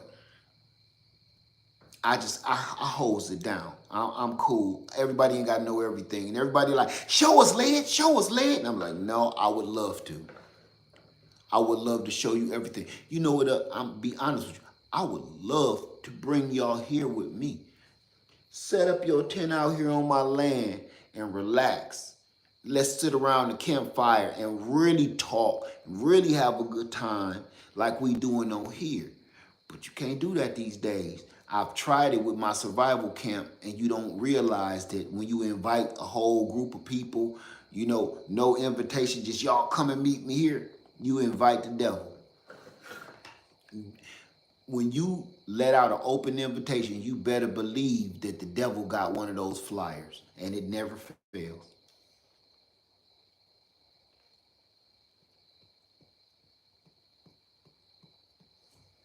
So, yeah, Kia says, oh, that's crazy. I heard a lady who got swatted as for, yep. I'm turned, if you haven't noticed, how do they find people personal information? Ain't nothing personal on here. Everybody know who you are, and everybody, if you, this is what people do. Um, Say I'm driving to the Dollar General, right? And I'm taking you on a little shopping tour with me or whatever. I'm walking through a Walmart. People look at landmarks. They'll see a stop sign. They'll look for highway signs, road signs while you're driving, different kinds of trucks to keep passing you. And people are so freaking sick. They'll figure out where you are just by that. And if they see that in multiple videos, they like, oh, I know exactly where he is. He in this area somewhere. And next thing you know, you got some freak knocking on your door. It's the truth. It's happened to me more times than I care to mention. We're uninvited. Is creepy and it's weird. So for me, it's a no for me, dog. Don't come over here. And it happens a lot. They literally, for instance, I was in Florida one time, and one of my viewers, now I was trying to keep it low key, so I only showed the wall. One of my viewers said, oh, I know where you at. You at the hotel, blah, blah, blah. I sent him straight to the cornfield and erased that message. He blew my spot up. And guess what I heard in the middle of the night while I was trying to sleep? Now, I'm in a hotel by myself. This is what I hear.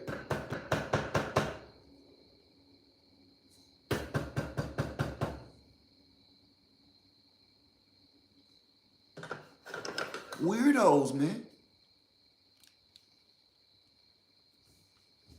You know what I did? Left that hotel and went to another one and didn't record no more live videos. I put out pre-recorded videos. Y'all think this YouTube stuff is a game. I'm telling you, it's another side to this that y'all have no idea. I meet people all the time, everywhere I go.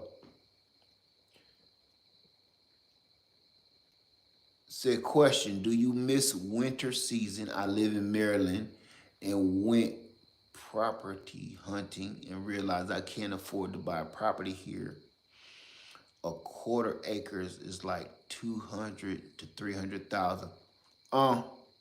No, I don't miss winter. I don't miss anything about it. I don't miss anything about snow. I don't miss anything about winter. I don't miss anything about cold at all. Nothing. You want to hear something I told y'all earlier about marriages? My wife loves the cold. Well, not the cold, but she loves snow. I don't. Period. I don't want to go skiing. I don't want to go sledding. I don't want to go tobogganing. I don't want to go ice skating. I'm done. I did my time with snow. I'm done. I've been released. And you know, you just can't get this kind of. I would take y'all with me, because I'm not going to stay inside of this shed tonight. I'm not going to hang out here.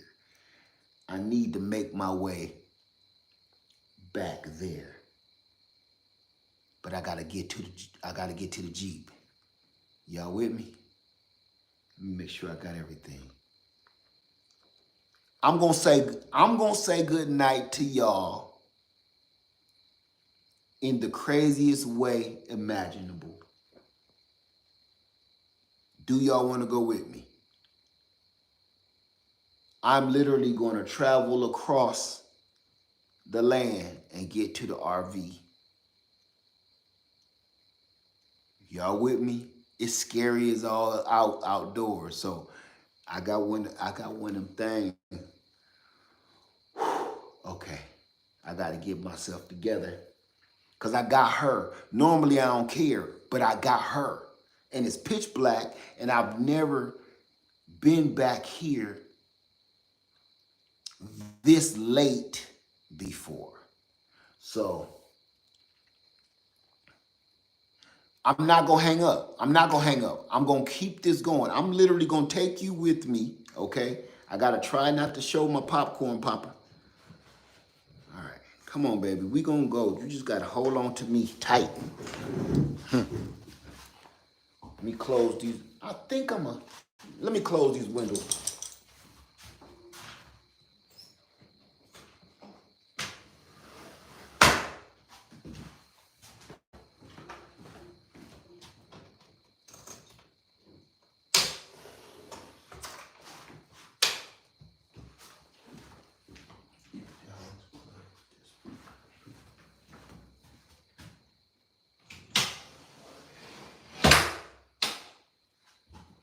Okay. Whew. Let me make sure they all close.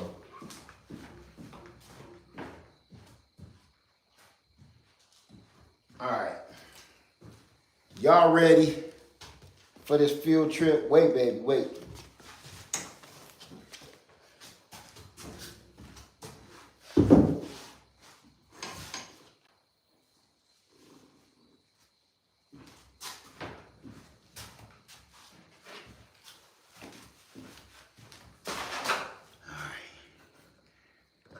I guess y'all can.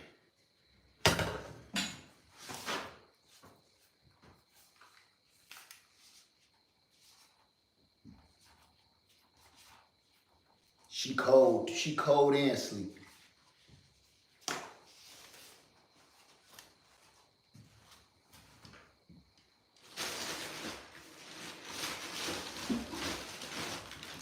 All this stuff gotta go with me. I gotta, sit down for a minute, baby. Let me blow these candles out. Blow out the lantern. Okay.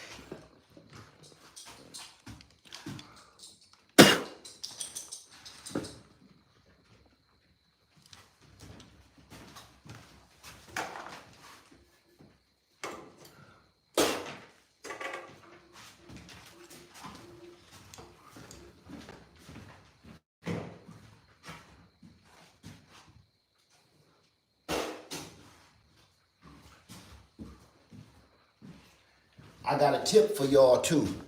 I got a tip for you. If you buy a lantern, if you buy one of these lanterns, you see the Bougie V set up, lighting up the place. If you buy one of these oil lanterns or oil lamps, I've tried every kind of fuel you can think of. Oh my goodness. It costs a little more, but please, you will not regret just using paraffin oil, paraffin lamp oil, pure paraffin lamp oil. All right, we about to do something crazy now. Come on. Come here. Come on. Ooh. Ooh. Okay. All right, y'all. If I drop this mug, y'all know what it is. Hold on. I'm doing way too much.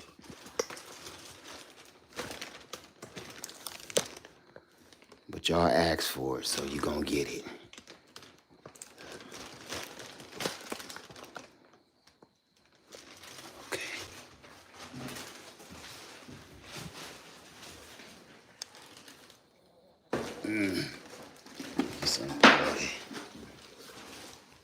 Oh, this is extra crazy.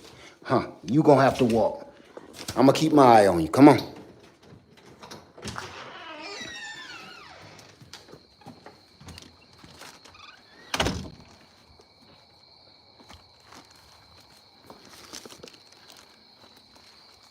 Come on.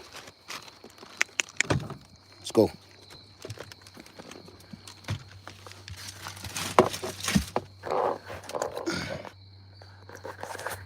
Sorry about that, y'all.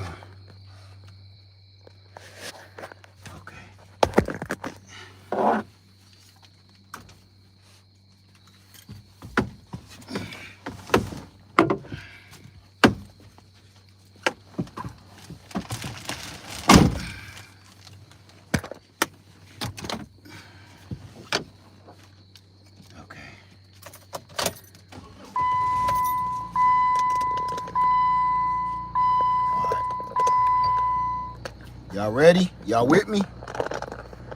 Here we go. We're going from pure darkness.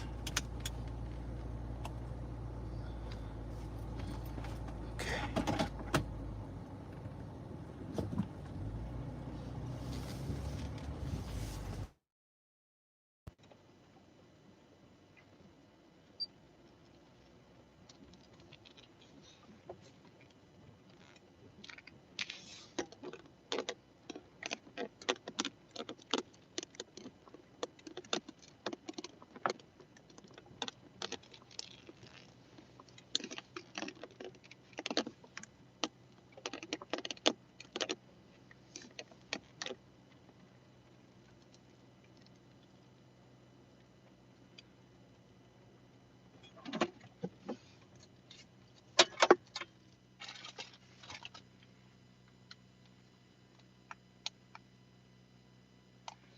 All right. This time we gotta get the keys, baby.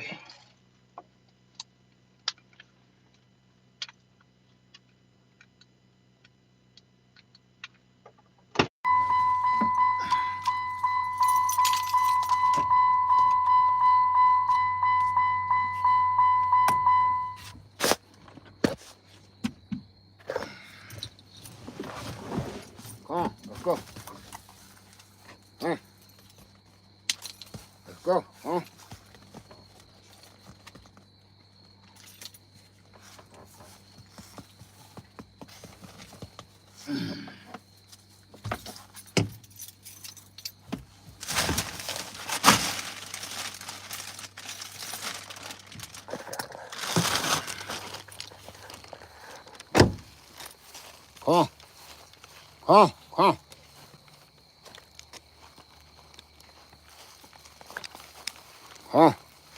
Go see.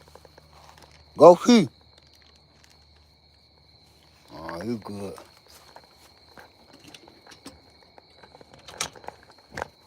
Let's go.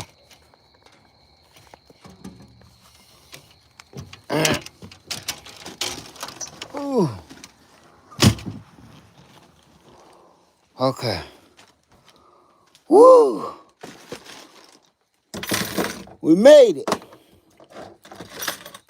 We made it, pup. She happy now. She's like, it's scary in there. All right. Let me close the door, y'all.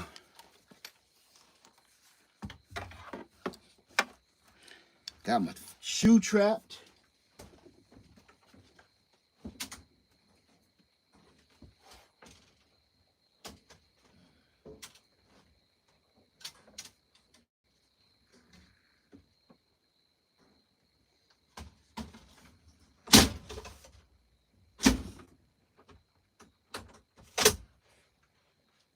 Woo. Go to bed. Okay. Y'all with me?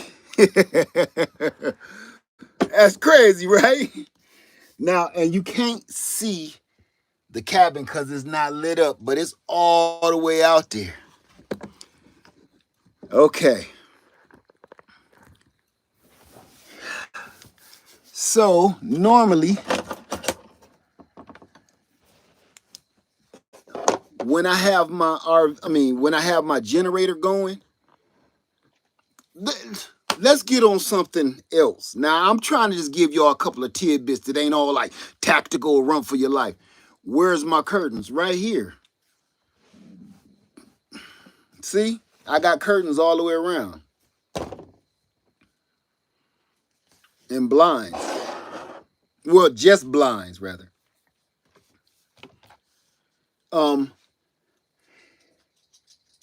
not talk about nothing tactical and all of that stuff.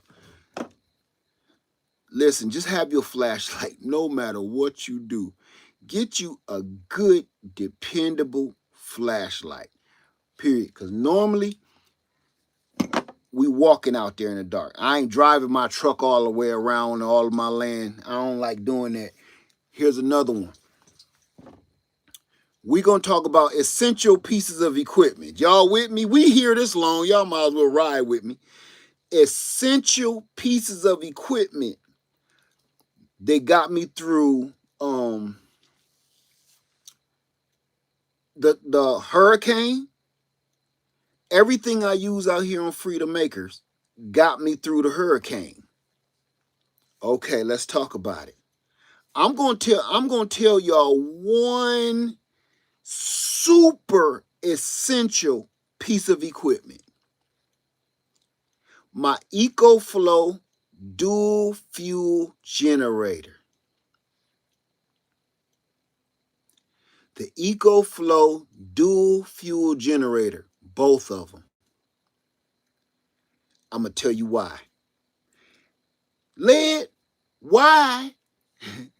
Why did you pick the dual fuel gas generator to be the number one thing that helped you through the storm, through the hurricane? Because that dual fuel gas generator, I could pick my phone up and cut it on. I could pick my phone up and cut it off. And now that I'm thinking about it, I forgot that. I kept thinking, I got to bring it out here. When your gas generator, let me give you a better look at. Maybe you don't see what I see. You don't see nothing, do you? Ain't nothing wrong with the camera. Ain't nothing wrong. Ain't nothing to see. I got a generator out there it's gas, but it's not a smart generator. You got to go out there to cut it on in that darkness, and you got to go out there to cut it off. So I can't make this up.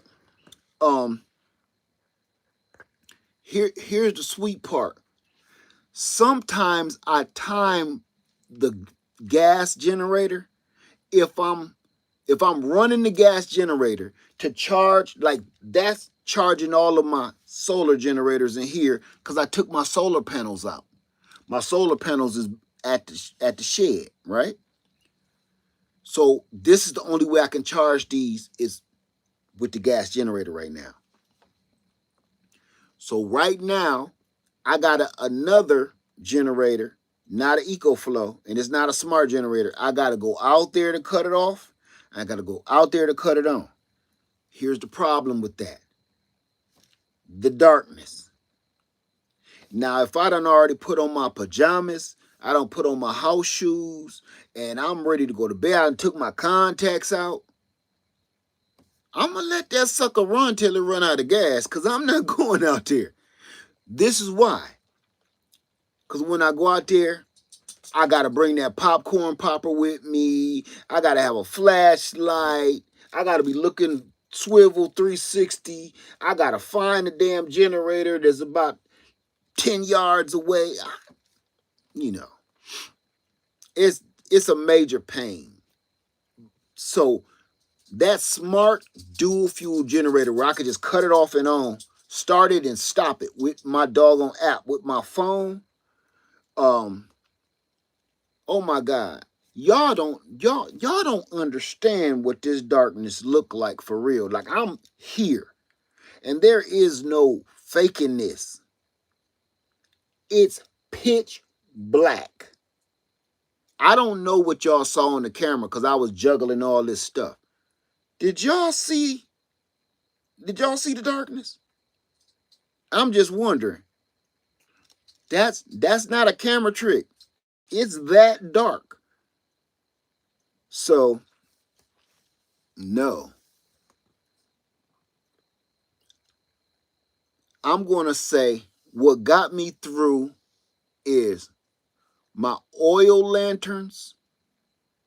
Get you some oil lamps. I'm serious. Get you some oil lanterns, some oil lamps. They cheap.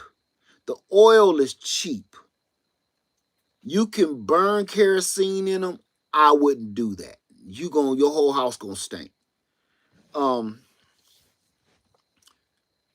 get you some paraffin oil, lamp oil. Use that. You don't smell nothing, nothing. It don't burn as bright as kerosene, but it still burn. Y'all saw how light it was in the cabin shed. So oil lamps, solar generator, gas generator.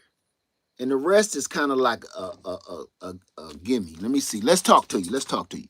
Hey, Katina Brooks. Katina Brooks say, when my grandparents lived in Louisiana, we could not see our hands in front of our face. That's this. Jerry says, I do. I grew up in that. In Georgia, it don't be playing. Listen, I lived in Metro. I lived in Decatur. I lived in Kennesaw. I lived in East Point. I lived in what's the other part? I lived on all points of Georgia. Pitch black. Everywhere I lived was like this. The only place that had a little bit of lights was when I first moved to Atlanta, and I would live with my brother in Decatur, but he was in a pinky out neighborhood, so that don't count. And when I lived in Metro Atlanta off of MLK and Peyton Road, just a little twinkling light in the parking lot. My Renaissance grandma says, we all thought you were walking in the dark until you turn on a Jeep. Yeah. See? You just don't know. Say in California, that share would be $700 a month. Oh. Talk to Me says, I remember having kerosene heat with the water pot on top of it stunk. You know what? My kerosene heaters don't smell. It just these lamps don't burn it like a kerosene heater will. Bad Dog says, I know exactly what that pitch black is. Every time I lock up the chicken coop and come back into the house, it's too dark to walk. You just touched on something, Bad Dog. Look, it was times where I just leave my chicken coop open, because if I forget to close the coop, the girls on their own. They on their own, man.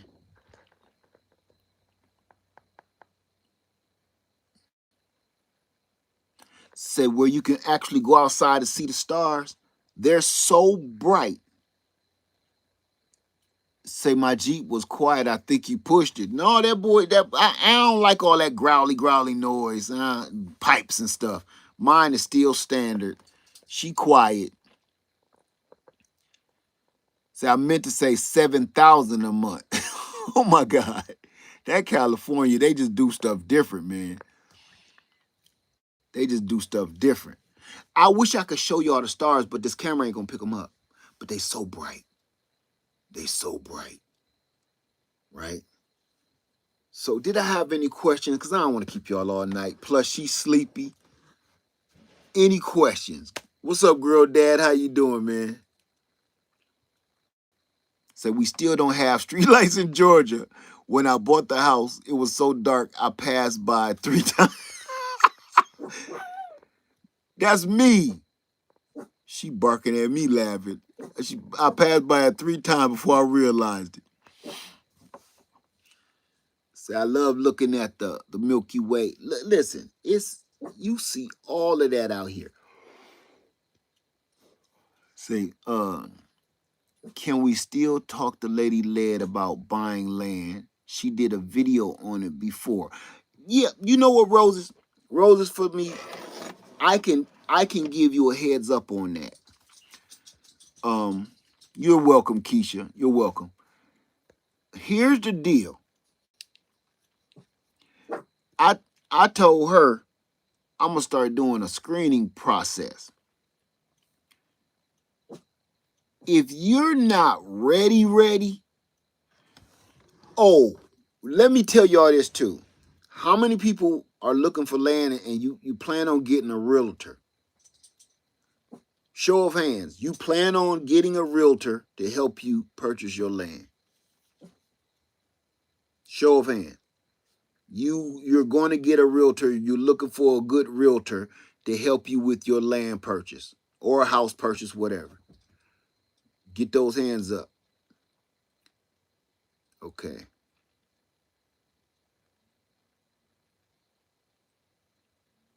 Oh, I hear what she barking at now. Coyotes. I say I want a realtor. I got money and credit score. Okay. Here's the thing about that. Okay. This is a piece of advice. This, trust me. This is from my own experience, and this is from watching my wife. If you want to get a bad name, because your name goes into a whisper system. Do you know that? Did y'all know that? You start getting kind of like blacklisted. And some people think that they're being discriminated against. It ain't discrimination. It's you've been blackballed kind of. You've been blacklisted as a buyer. Do you know that? No, don't get her as the realtor. And this is why I'm saying, because if you keep wasting realtors' time and say you looking for land or you looking for a house, you looking for some property, you ain't got no money, you ain't got no credit, you ain't been looking yourself, you ain't did no research, you ain't did nothing. If you go to a realtor like that, they're going to be furious because you just wasted their time. They had to drive 3 hours to get to the house to show you the house, and they walking you through this house and showing you all the amenities. You with them for about an hour, probably 2 hours, whatever. So now they got a 3-hour drive back home, blah, blah, blah. And then you show this person several different houses. You in each house for about an hour apiece. Your whole day is wasted. This person doesn't have any money, any credit, no idea what they talking about, and keep being nitpicky like, ugh, I don't like the color of these walls. I don't like this house. You want to get blacklisted. Keep on doing a realtor like that. They will be done with you and they'll hold on to your name. Now, all of them, they're in a circuit, so they're talking. Oh, who you got? Jennifer Rhodes. Oh yeah. What? Don't waste your time. Ask her. Did she go?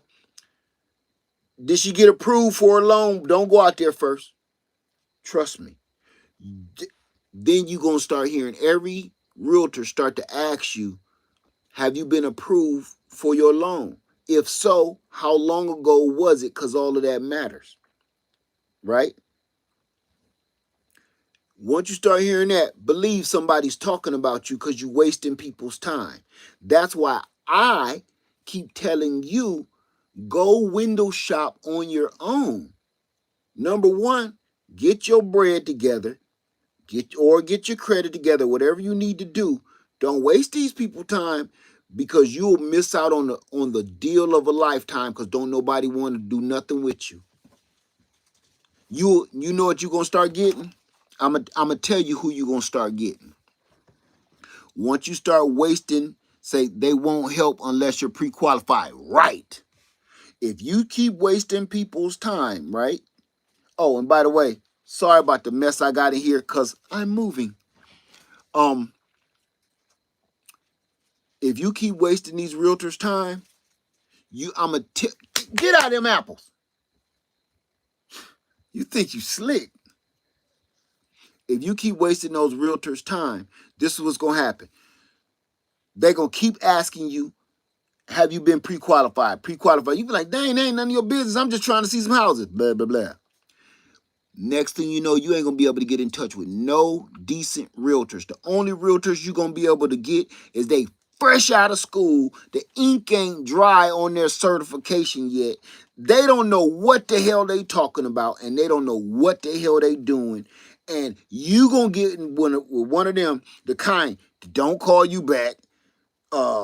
They don't leave messages. You gonna be trying. Oh man, I found this. I wanted to get this, and you gonna be on their voicemail because they don't care, or they just don't know what they're doing. I know dogs love apple. She just had too many today, and if I give her too much apple, I gotta clean up the apple off my floor. If you dig what I'm saying, out the other end.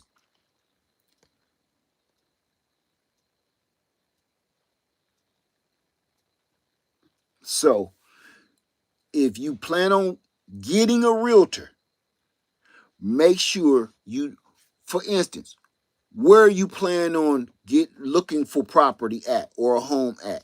Where do you plan on? Have you been out there? Have you ever stayed there for a period of time and know what the area is all about? All of that stuff you need to know. What do you know about the area? Or what do you know about the state or the city you plan on moving to? All of that stuff is important that you have to do. That's not the realtor's job. It's certain little the realtor is there to help you. They're there to help you. So they can make suggestions to you, but they're making suggestions based on the criteria that you inputted. You know, you gave them what you're looking for, and that's all they can do. If you go looking yourself and go online and driving down the road, seeing houses, that's the best way to do it. And you see something you like, oh, I could tell you like this. Check it out. This we didn't pull this up online. She pulled it up online. We came by this. This wasn't nothing that was pre-planned. I was planning to buy something else, shit, 3 hours away. And it didn't work that way. We came up here, checked this out, walked the land. I showed y'all parts of the video, walked the land, and I was like, hey, call them. I want this. I want this. This is the one. And here we are. Let me see.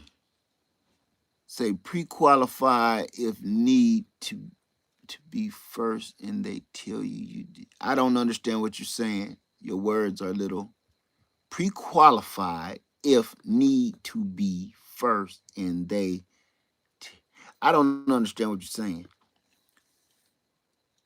If a person is truly interested and serious, they'll do research. Thank you, Deborah. Thank you. Exactly. They're not going to take you seriously. If you come in there and they ask you, have you been pre-qualified?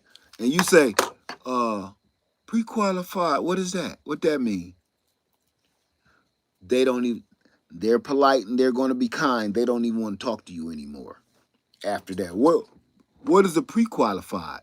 Stop talking to me. Come on. You just want some apple. You ain't getting no apple. No. No.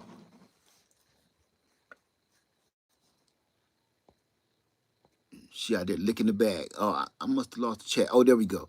So if a person, oh, got that one. Make sure you install a couple carbon monoxide detectors you may have. Yeah, I have carbon monoxide. I think I even have one right behind this computer. I have them literally everywhere. I won't even stay in a tent without a carbon monoxide.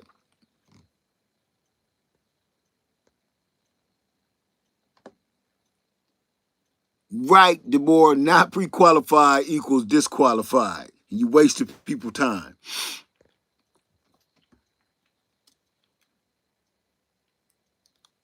RLM says, I did the same after I asked family to check a lot for me. They called a friend. Next I knew the lot was sold. I missed something. They ain't playing with y'all.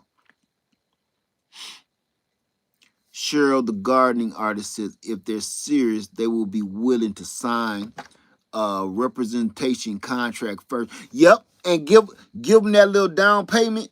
That little down payment. That's my wife. My wife is like, she ain't playing that no more. Now let me plug my phone up. Let me tell y'all something. When my wife travels far, because we in Georgia all the time. We in Georgia and Florida all the time. When my wife when she got to travel that far, I go with her. So I've met some of y'all. I've met some of y'all. Don't waste their time. Don't do it. Don't do it. Her time is already taken. She ain't gonna play that. So I'm just giving y'all a heads up. Don't come in there. This ain't no fashion show. Be serious. Learn what you need to do first.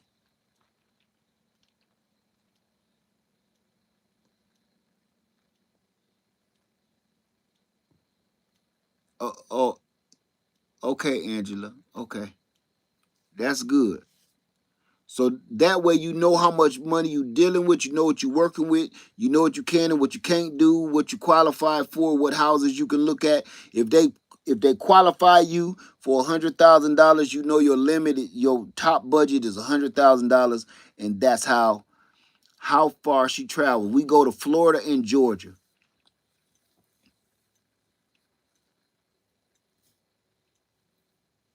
So that's why y'all always be seeing me traveling too. Sometimes it's her. Question, should I sell my house first, then look?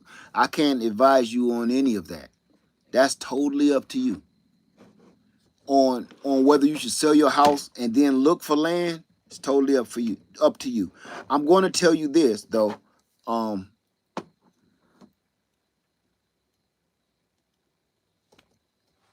I signed with a realtor and got a better deal within a week. If I wouldn't do that, I'm gonna say what I would do. I'm not gonna tell you what you should do or it's a good idea or not. I wouldn't do it, and I'm gonna tell you why. Because nothing is certain. If you sell your house right now and say you make $500,000 on your house, profit, profit. You sell your house, you got $500,000 profit to purchase a new home. Who said you gonna find another house that you want in your budget in this market? Now, on top of that, while you're looking for your house, you spending money. Because now you need somewhere to lay your head. Because once your house sold, you got to go. Ain't no, let me stay here for another week or two. No. Sometime they'll do that. Man, that's so rare and weird. Nope. Once you sold your house, you got to go. So now what you going to do? You're going to start spending money on hotel rooms, paying your cousin to lay on the couch. Stuff like that. Next thing you know, you done blew through $30,000. You don't even realize you've done it. Now you got to buy storage for all of your stuff. You actually have bills now and nowhere to live. You got a storage facility with all your stuff. I wouldn't do that. I wouldn't do it. A friend of mine did it. He could tell you it was rough going. I'm gonna tell you this. I'm so glad I bought this land first before I wanted to do anything. I was about to sell my house and everything. I'm glad everything worked the way it worked.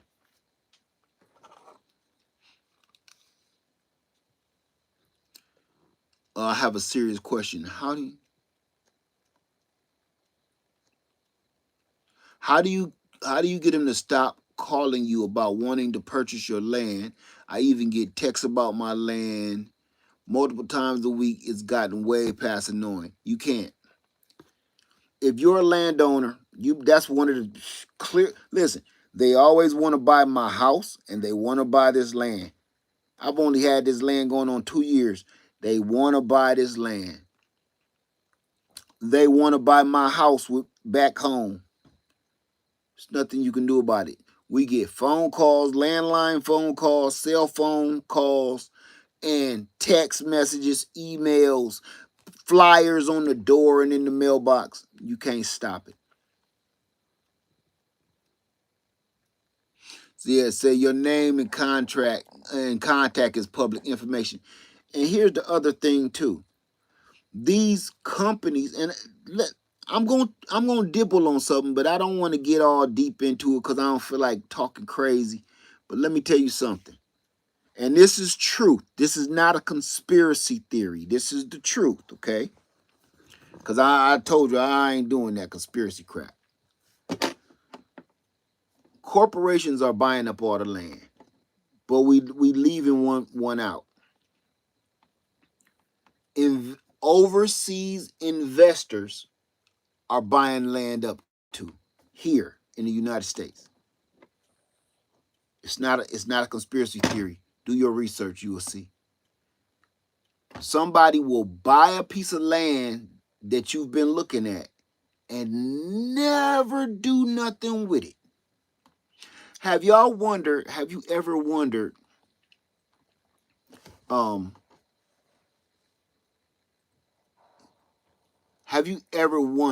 your cell phone number ain't private?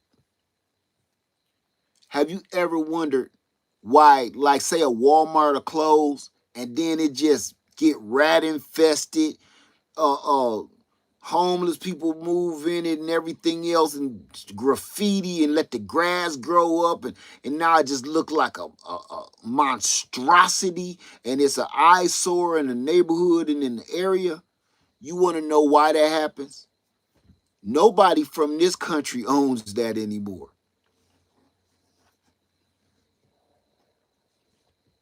That's why it's certain places that's prime real estate, prime location. You like, why don't they do something with that? Why don't they build something else there? Why do they just leave this here? Because the United States don't own that anymore. Some overseas investor owns that and they could care less. Because what they're doing is they're playing real life Monopoly. They're trying to collect all of the little cheap purple pieces first, right? You know about Monopoly, how to play the game, the board game. You buy them little cheap properties you land on in the first part of the game. And then you put hotels on them. Then every time people come to your hotel, you getting paid. Take that money and keep on moving around the board till you can put a whole bunch of hotels over there on Point Place and stuff. That's what they're doing in real life, and we don't even realize it. The purple houses on the Monopoly board is all of these little bad neighborhood, burnt down house, empty lot, drug infested house, burnt down house, empty lot. Who do you think is buying them? Why do you think the grass is growing up in that empty lot? Why do you think that half burnt up house ain't been torn down yet? Because overseas investors own that already. That's why you don't even see a for sale sign on the empty lot. You will never see a for sale sign on an empty lot because it's already bought. If you look it up on the tax registry, you will see somebody owns it. So you call the city and say, "Can y'all do something about somebody come cut this grass? Rats and everything is drawing mice and everything in this big old field full of grass." They say, "Yeah, we can't do. We can't find the owner." That's all they can do. And if you get the gall to go over there and cut that grass for them because you don't want your neighborhood to look bad like some people do, guess what? You just cutting the grass for some person that don't even live in this country. So they buying up all the little properties in the bad neighborhoods, in the ghettos and stuff like that. Then they turn around and they move a little more. They'll buy an empty Walmart. They'll buy an empty Target. They'll buy an empty Kroger. They'll buy all these, you know them ratty style grocery stores. They been on their last leg for like all the little Kmarts. They'll buy that Kmart and just let it sit there. All them Kmart stores that went out of business, they'll let that land sit there. I don't know what they ever plan on doing with it, but that's what this is. Do your research. Don't listen to me. It's not a conspiracy theory. Do your research, and the research gonna tell you what's really going on. We have been selling land to overseas investors for decades. So that's that. So that's why I always tell people buy one of these little empty lots if you have to, you know, corner stores, business, all of that, man. And none of us, we're getting to a point where they're about to own the entire board. And all we own is the little stuff like the railroad on the monopoly board. You know, you own what's the railroad, and what's the other one? I can't think of what it's called. But that's we're getting to a point where we're being monopolized, and we don't even reading railroad. Reading railroad is one more. I know I need to pull my monopoly board back out. The electric company. Electric company. I'm telling you. That's all we got our hands on is the little cheap stuff.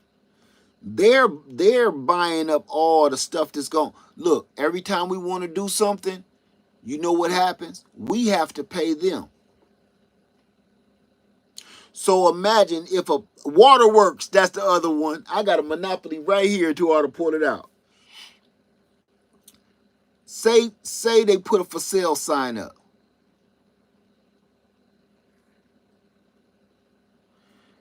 And you purchase the land. That money don't stay here in America. That money is going overseas if they actually sell it. All these farms and everything, overseas investors that they buying up all that land. What about squatters? I think you mean. Say I've got one trying to climb my gate. Baby, you can't sit here like this. That's crazy. Got one trying to climb my gate with property that I believe. What? What about squatters? I got one trying to climb my gate with property that I believe I own. I don't know how to answer that. I don't know how to answer that for you.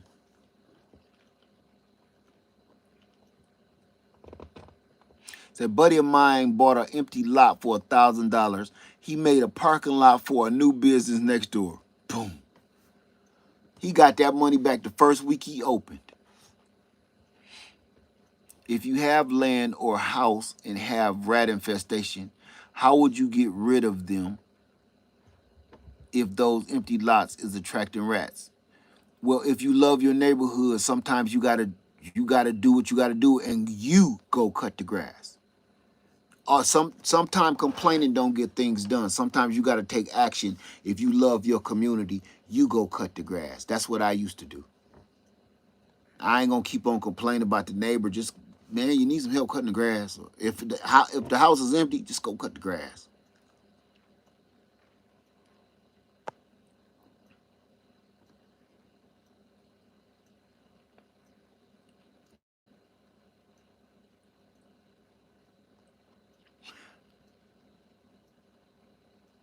He put a mailbox on my fence. You need to call the police and then call a lawyer. I can't answer that. You listen. Let me tell y'all something. One more thing about, and I don't want to get into that. But the other thing about owning land, if you own land and somebody is encroaching on your property, take a bunch of video, take a bunch of pictures, get a bunch of evidence of it happening. Try to nicely talk to the person that's doing it. If they ain't hearing you, go directly to the police. Get ready to hire a lawyer. Get ready for that. Get ready for it. Don't be going in there cussing people out and pulling out your firearm and telling people they don't do that. That's TV crap. Don't do that. Go handle it legally and shut it down. Once the police have been notified and come out and see the situation, now you can do stuff because you're feeling threatened. But if you don't start a paper trail and you just start taking it upon yourself to do stuff like, you know how we all talk, man, you better not come across this out, blah, blah, blah. You're going to prison. All you got to do is show somebody your firearm in a threatening manner and you're going to prison. Now the squatter is going to end up living on your land forever while you're in prison. Just do it the right way. Don't try to take matters into your own hands like that. I mean it. If I had so much of a iota that somebody was encroaching, I would find out who it is, where they are, and tell them to stop. If they don't, I'm going to call the police. I got proof of my deed. I got my landlines. This is my landline. They built this crap over the line. If the police took a report, that's all they can really do. Tell the person to stay off your property. That's all they can do. That person going to keep encroaching. You go get a lawyer. You sue him. It's that simple.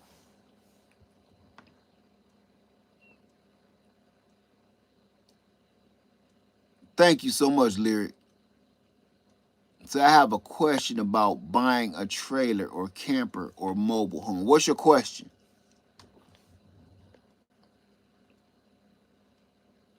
What's your question, Lyric? About buying a camper, mobile home, or trailer?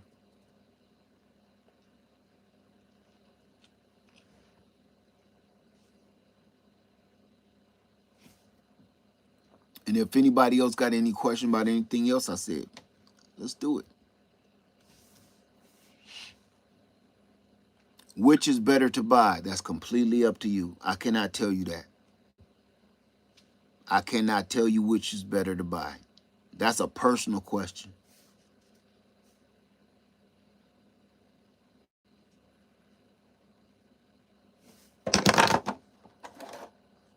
That's a question that only you can answer.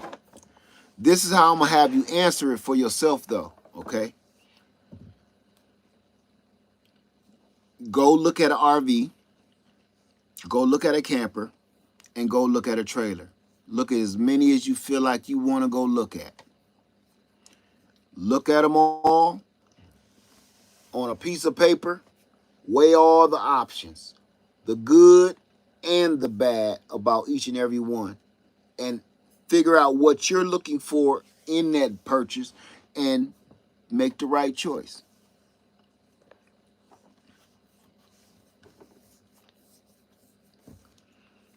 When I bought this RV, this is my third one.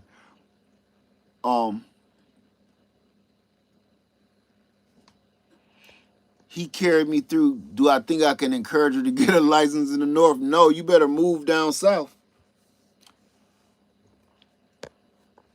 Move on down here with the rest of us. Could Lyric rent one first?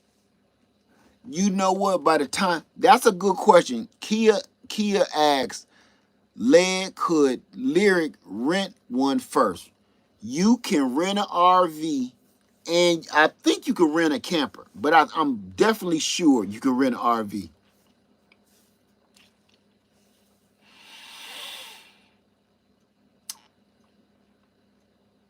Have you ever seen how much it costs to rent an RV? By the time you rent an RV to go on a trip,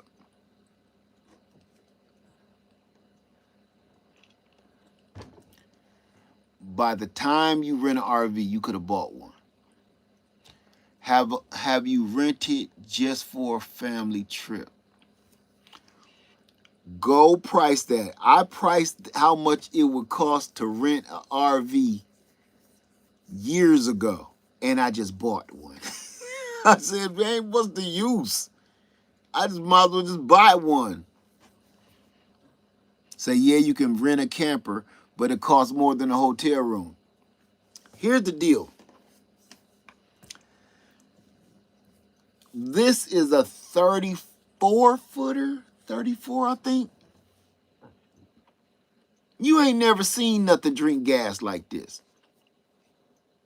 Kia says, take a trip in one, go camping, maybe. You got to rent it first. I'm gonna tell you, let's keep it 100. Y'all got a good question thing going here. I don't know how much it costs to fill this up. Last time I filled it up was 2 years ago, and every gas pump was shut off at $100. I know good and well that wasn't close enough, so I would have to go in there and ask them, can I get more gas? They say, no, you reach your limit. Okay. So you got to go to another gas station and put in another $100 and hope that fills it up. Now let's finish that off. You got to keep that fuel filled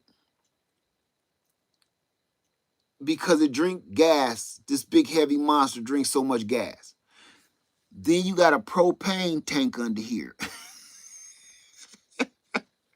I think it's like a 100-pound propane tank. How much do 100 get you in an RV? Round you could drive around there to the Piggly Wiggly. You ain't going nowhere. Okay, let me see. Right, it's $200 to $500 per day for an RV. That's true. Now you got to get their insurance, not yours. You have to purchase their insurance per day. Plus you have to put the fuel in that RV per day. You have a set amount of mileage that you have to stay in, just like you got a rental car and you're going out of town with a rental car. It's no different. All of that, by the time you're done paying for their insurance, fuel for the RV, their daily rental fee, just say just say you're gonna go down to Orlando, Florida for 7 days, just for the week. $500 a day. What is that? $3,500. That's $3,500 just to rent for 7 days. Now you turn around, you got to put gas in that thing, depending on where you coming from. You got to put fuel in it to get from point A to B. So your fuel gonna run you, just say from South Carolina. I could get to South Carolina. No, let me. I went from here to Savannah. That ain't far though. Without fueling up. But you talking about, it's not a joke. I'm not kidding, man. That's the part where it make it not fun anymore. And once gas prices kept going up, it killed the mood. It's fun when you in here, but everything you do in here costs you money. Every freaking thing. You turn on the water, it costs you money. You want to know why? Because you got water holding tanks under here. Soon as you run out of water, you got to go fill them up somewhere. You got to figure out where you're going to fill them up. Everything needs to be refilled. Here's another one. Your doo-doo. Doo-doo, baby. Nobody ever thinks about the doo-doo. Where do the crap go? Where do the pee go? I can't make this up. Everybody was like, lead. If you in our, and I heard some people saying I was doing some fake stuff and trying to be the pretend prepper because I'm pooping in buckets. And why am I pooping in buckets if I got a whole RV? I remember that comment like it was yesterday. They said this like last year. Why he pooping in buckets when he got a whole RV with a whole bathroom in it? Uh, where is it going?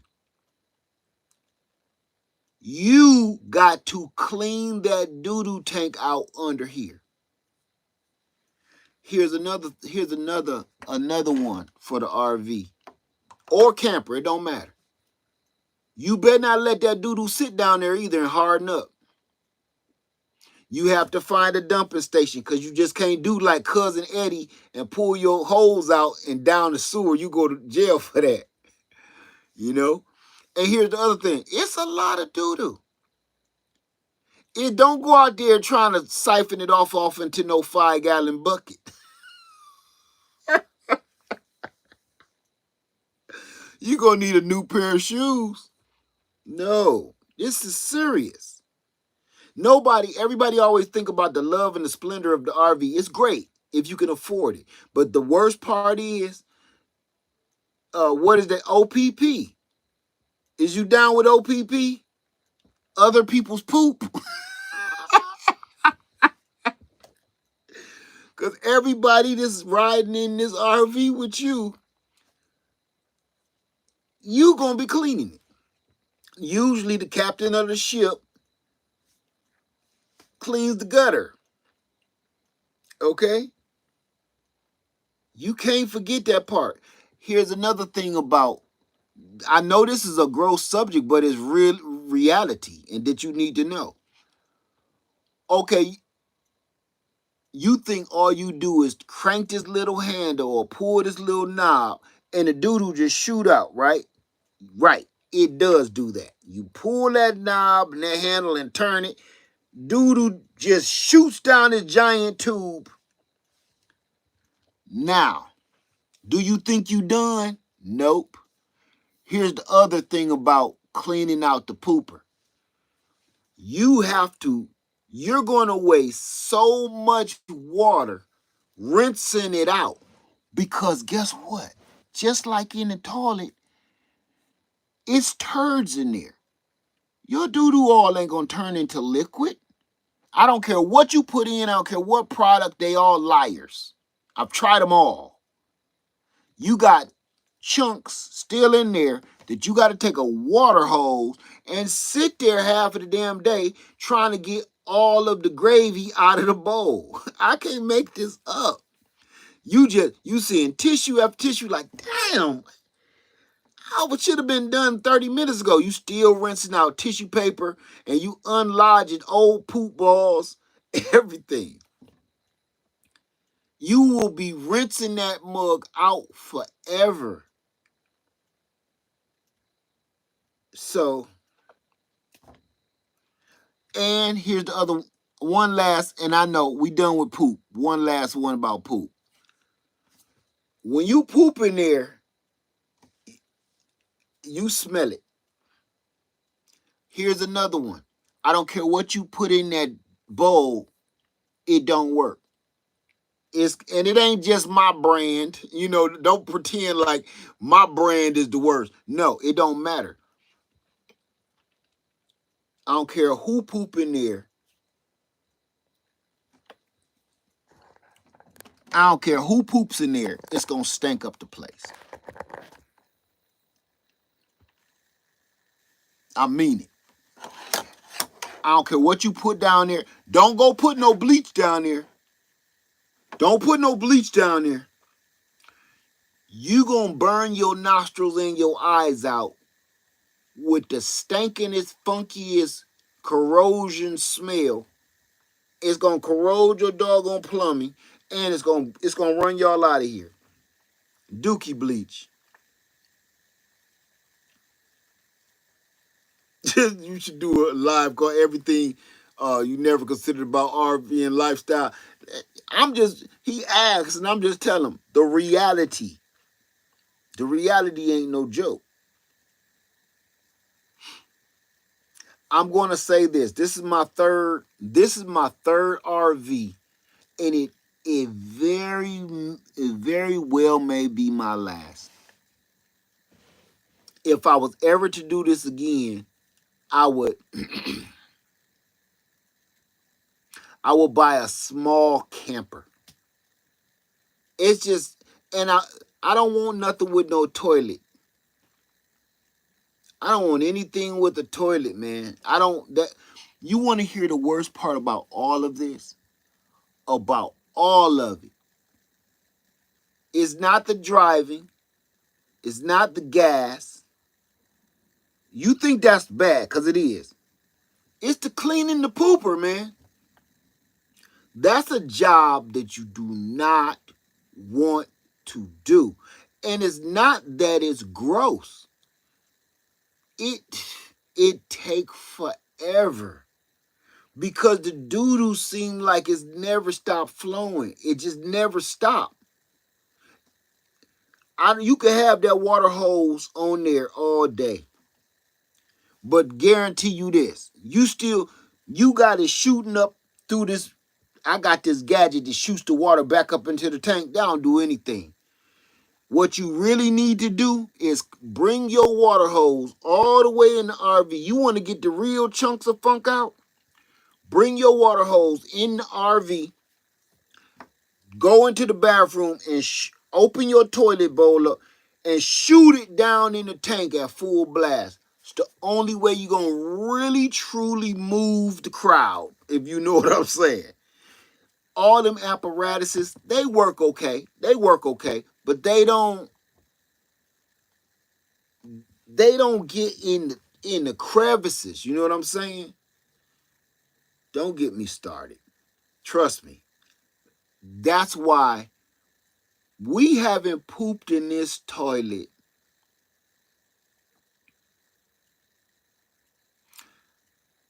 I think the last time we pooped in this toilet, my mama was in here with us. Because I was like, my sisters, my mom, my whole family was in here. We rode to Florida. That's the only reason. After that, no more pooping. I was telling everybody, you better clench your cheeks. No. No. Not even for emergency. I'm not cleaning that no more. It's that bad. And then, oh my God. Don't let it be raining outside and that pooper tank is full. I'm gonna be standing in the rain doing this. How much does a tank hold? It depends on how big your RV is, and how big your tank is. That's all optional. I ain't gonna lie to you. I don't care if it was 10 gallons. Man, that's a lot of human waste.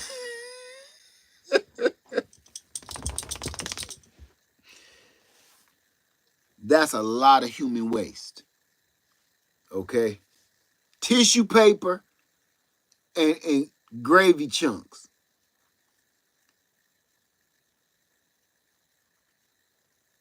Yeah, I'm not interested in all of the fictional stuff y'all keep throwing. And some people saying some fictional stuff. I'm gonna say this. Y'all buy those silly gadgets and waste your money. I heard somebody say a composting toilet. Somebody said a composting toilet.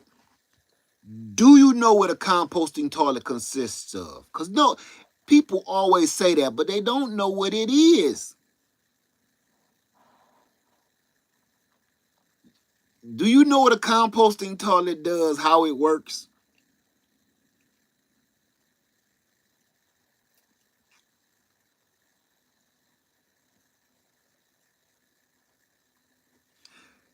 A composting toilet, literally, I don't care what kind of natural stuff you putting in the toilet, wood chips, wood dust, sawdust, I don't care.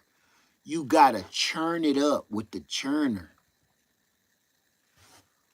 Once it goes down in there, no, don't mix no old vegetables with your doo-doo. Oh my God. You talking about gnats, flies, maggots, everything. Here's an FYI, because look, I've been living out here. I could tell y'all some secrets.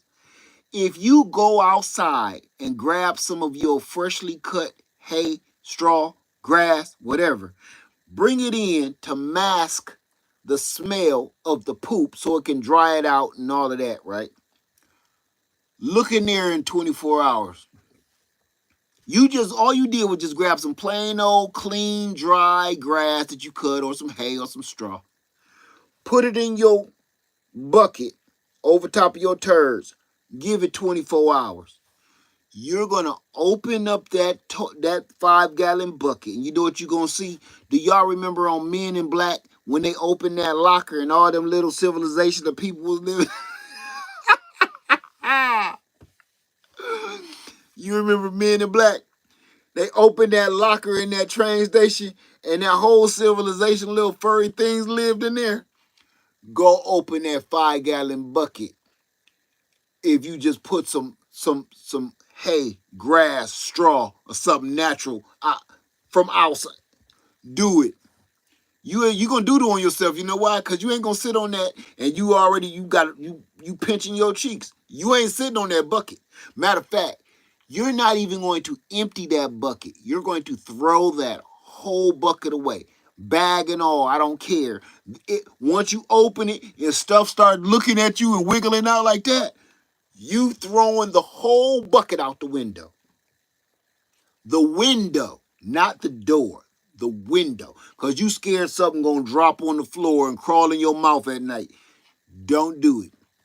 What you did, when you bring that clean straw, hay, or whatever, did look like nothing was in, did it?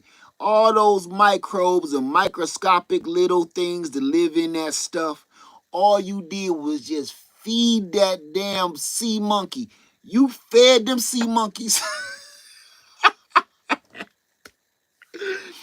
You gave them the best nutrients that they need to evolve into the next life form. You gave them all the proteins of the human modern diet.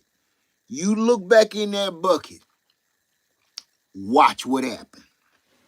You're going to see a nightmare. A nightmare. Oh, it'll smell fresh. It don't stink. But you probably would have rathered it stink than seen that. Ask me how I know. I've tried it so many times, and no matter what I use, it always works. It always happens. And I'll be just setting them buckets on fire. I ain't about to try to clean it out.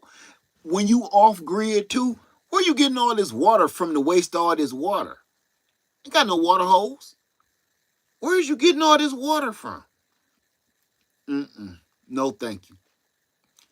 So I like my trailer. You know, grab a bucket and say, bump it. What I really want to say. RVs are fun. Let me say this to you. RVs are awesome if you have a big family and everybody is chipping in. This is wonderful if everybody is chipping in on the trip. Instead of renting a car, the whole family go in this big monster. Everybody got somewhere to sleep. Everybody got somewhere to sleep. Look, if everybody look, I'm going to put 200 on it. I'm going to put 200 on it, or put 300 or 400 on it on the trip. Oh, now you good. Because if the whole family is chipping in $200 and $300 and $400 each, depending on how many heads you got, now you can pay somebody or pay this RV stop or this truck stop to plumb your doo-doo out. You could pay them to do it. It's expensive. Pay them to do it for you. Pay them to put the propane in for you. Pay them. If everybody chipping in, it's luxurious. But trying to do this or take a trip or maintain it on your own, it's not for people. It's not for poor people, and it's not for people that's doing all right. It's for rich people only. When you see one of those big old gigantic, beautiful B-class, like tour bus looking diesel pusher, beautiful design on the side, they're rich. You don't got to guess how much money they got. They're rich. If you can afford to run a diesel engine and have the maintenance done where your RV is always that shiny, you're well to do. But if you like me, you see I'm missing a hubcap on the side. I'm like cousin Eddie in a way. So nah, everything that you do, everything you do in here costs you money. Oh, you want to run the refrigerator? What do you think it take to run a refrigerator? That refrigerator uses your propane. Did you know that? Did y'all know that? So your stove is gas, your stove is propane, so is your refrigerator.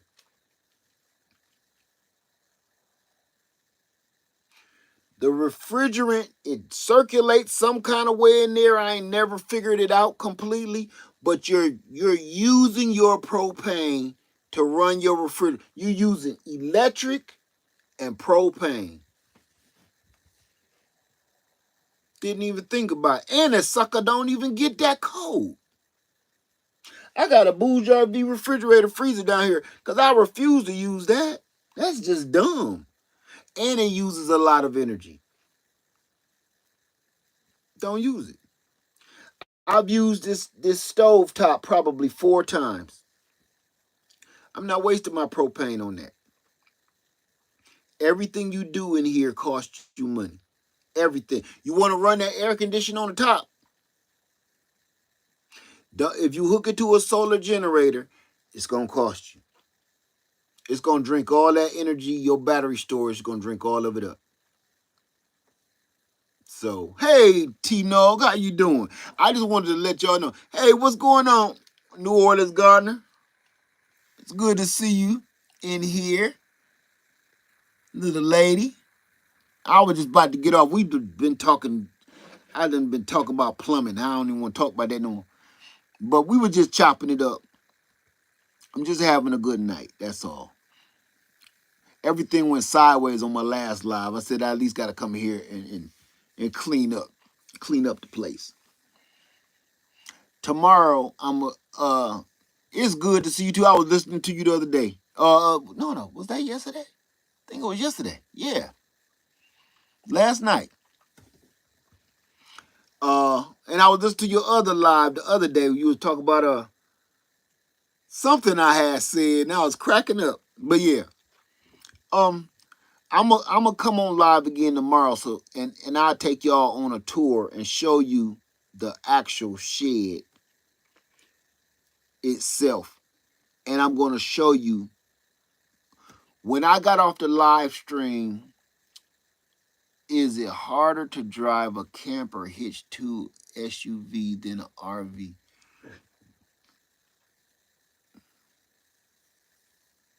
It's not hard to pull it, but you got to back it up. Both of them take a little bit of skill, take a little more skill to back up a camper. To back up an RV is like just trying to back up a U-Haul truck.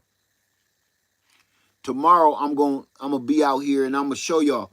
When I got off the live stream the other day, I was so upset. I was so upset by the content that I did that after I got off, I cut down all of these trees I keep saying I'm gonna cut down. I cut them down. I cut them all. I was upset.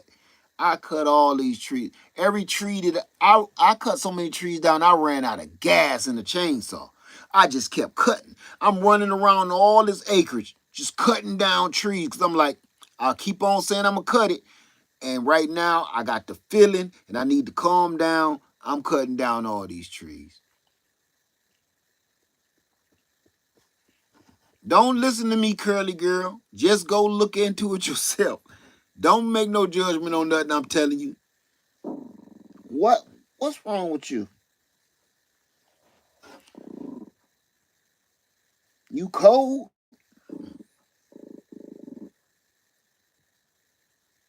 Oh, she hears some creatures. Say, let I enjoy you and have me cracking up always. Thank you so much, Lyric. Listen, I'm gonna get out of here because she keep jamming her head in my body because she cold and she hears something. So let me see. Unless y'all got one more question, I will buy the tent for the toilet, a bucket, the lid for the bucket. But you don't even want to see. You don't even see. I see my setup.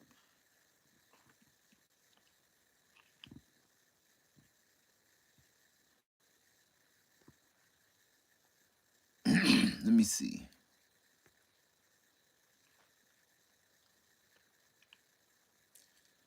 Say I will buy the tent. Okay, got that one. Thank you so much. He carried me through. I'm gonna go ahead and get on off of here, y'all. But I want to say thank you for listening. Thank you for coming by. And right, you know what you got to do. You gotta mind your own business and let people do what they gonna do. That's all to it. You can't show people or teach nobody nothing. Mind your own business and let people do whatever they gonna do. You know, you know what I'm gonna really truly practice on doing? I'm gonna truly practice on, and I said this on January 1st, staying in my own damn lane.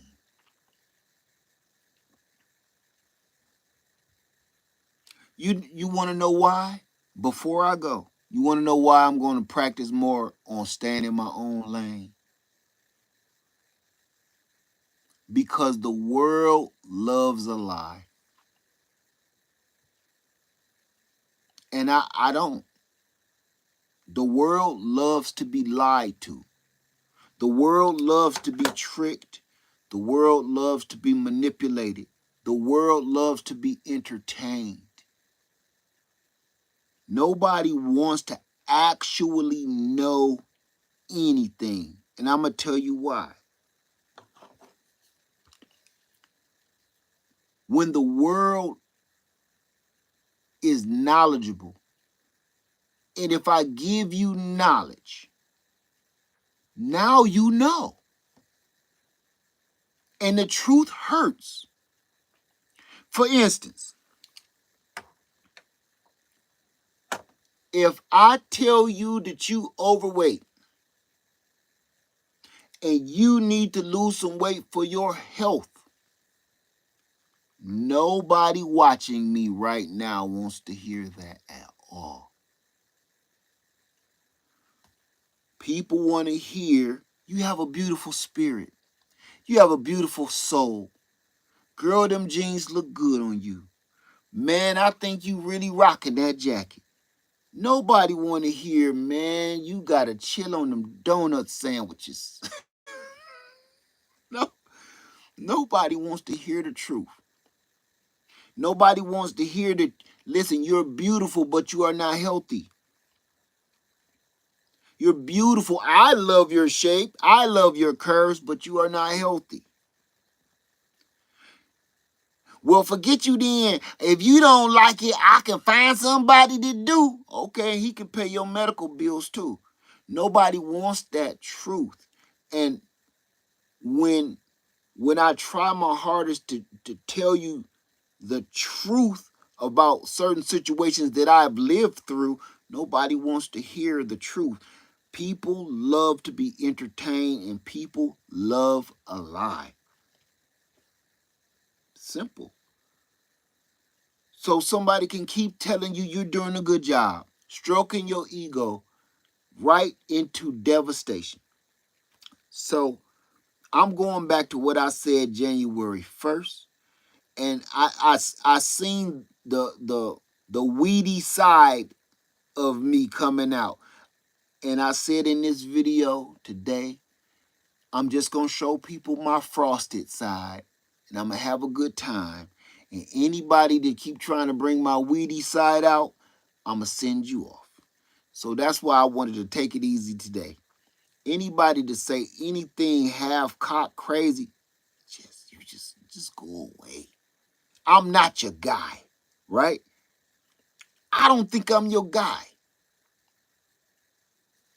Simple. Just go somewhere else. It's just people can't handle the truth, man. They can't. They hate it. They don't look at. They got a house with no mirrors in it, and it's not for vanity. They got a house with no mirrors in it because they can't even look themselves in the eye with half the stuff they do in life. Am I lying? No, it's the truth. You'll walk past the mirror, won't even look at it. Turn your head in your own house because you see you gaining weight. You see you looking unhealthy. You know what you did last night and had no business doing it. You don't want to even look your own self in the face. People love the ignorance. They love it. You know, I know I said I'm about to go, but I am. I just got to say this. I watched a video that was in my feed the other day of this guy. He was on one of those little bitty airplane things, airplane kite or whatever it was, and he crashed. Have y'all seen that video?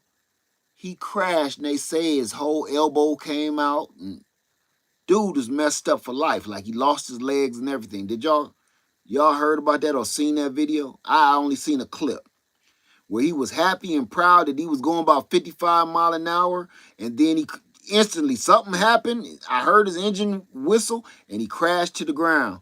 And he was like telling his phone to call 911 because his arm didn't work.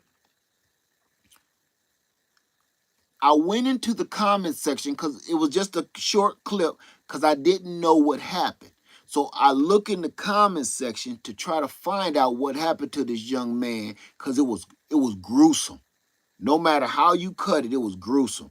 It don't show blood and stuff, but it was gruesome. He fell for you could see him spiral down. It was ugly. Every single comment was a joke. It made me sick to my stomach. Every single comment was a joke. It was only one man out of all them about 50 comments that I read, one person that was serious enough to tell everybody what happened. He said he watched the whole video. Y'all can go to this link and you can see the whole video of the dude, what really happened to him. And he was like, nothing about this is funny. Everybody had turned it into a meme, made it funny, made it hilarious. Everybody's a comedian, everybody's a jokester. And I thought to myself, this man just his whole life has been ruined. And it's literally thousands of people in this comment section laughing at him for almost dying. I couldn't believe it. Everybody want to be the next Eddie Murphy so bad. They want that one-line zinger so they can get the most thumbs up on their comment. The whole thing, I'm still trying to find what's really happening to this guy, and every comment is some kind of joke about a man losing his legs, his arm, and possibly his life.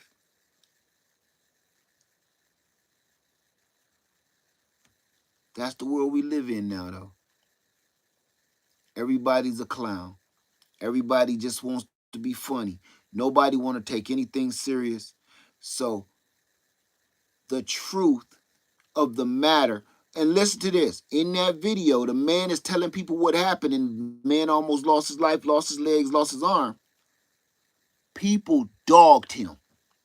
The comments that's in his thread, that's linked to him telling the explanation of what really happened to that young man, they dogged that man for telling the truth about what happened. How the hell you know? Like you get all out of this stuff. I'm like, what is going on?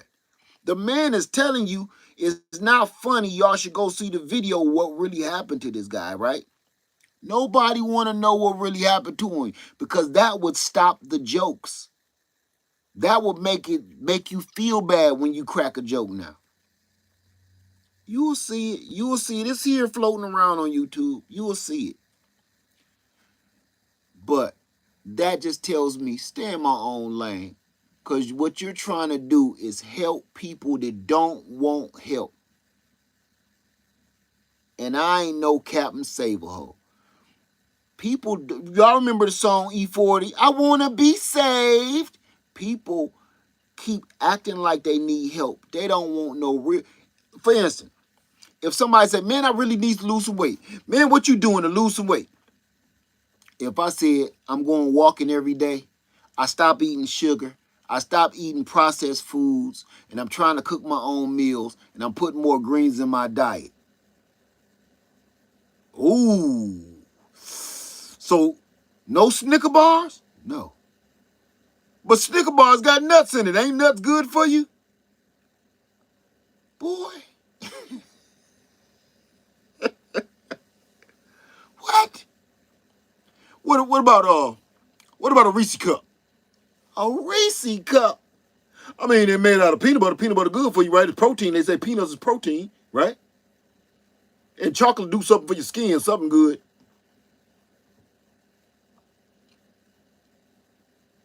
No, fool. No, you can't have Reese cups. Reese cup, you turn Reese cups into a whole diet food because you say it's made out of peanuts. If you told somebody they need to eat more lettuce and less bacon, ain't nobody trying to hear that truth. Nobody trying to. No, you need more butter crunch lettuce and less bacon.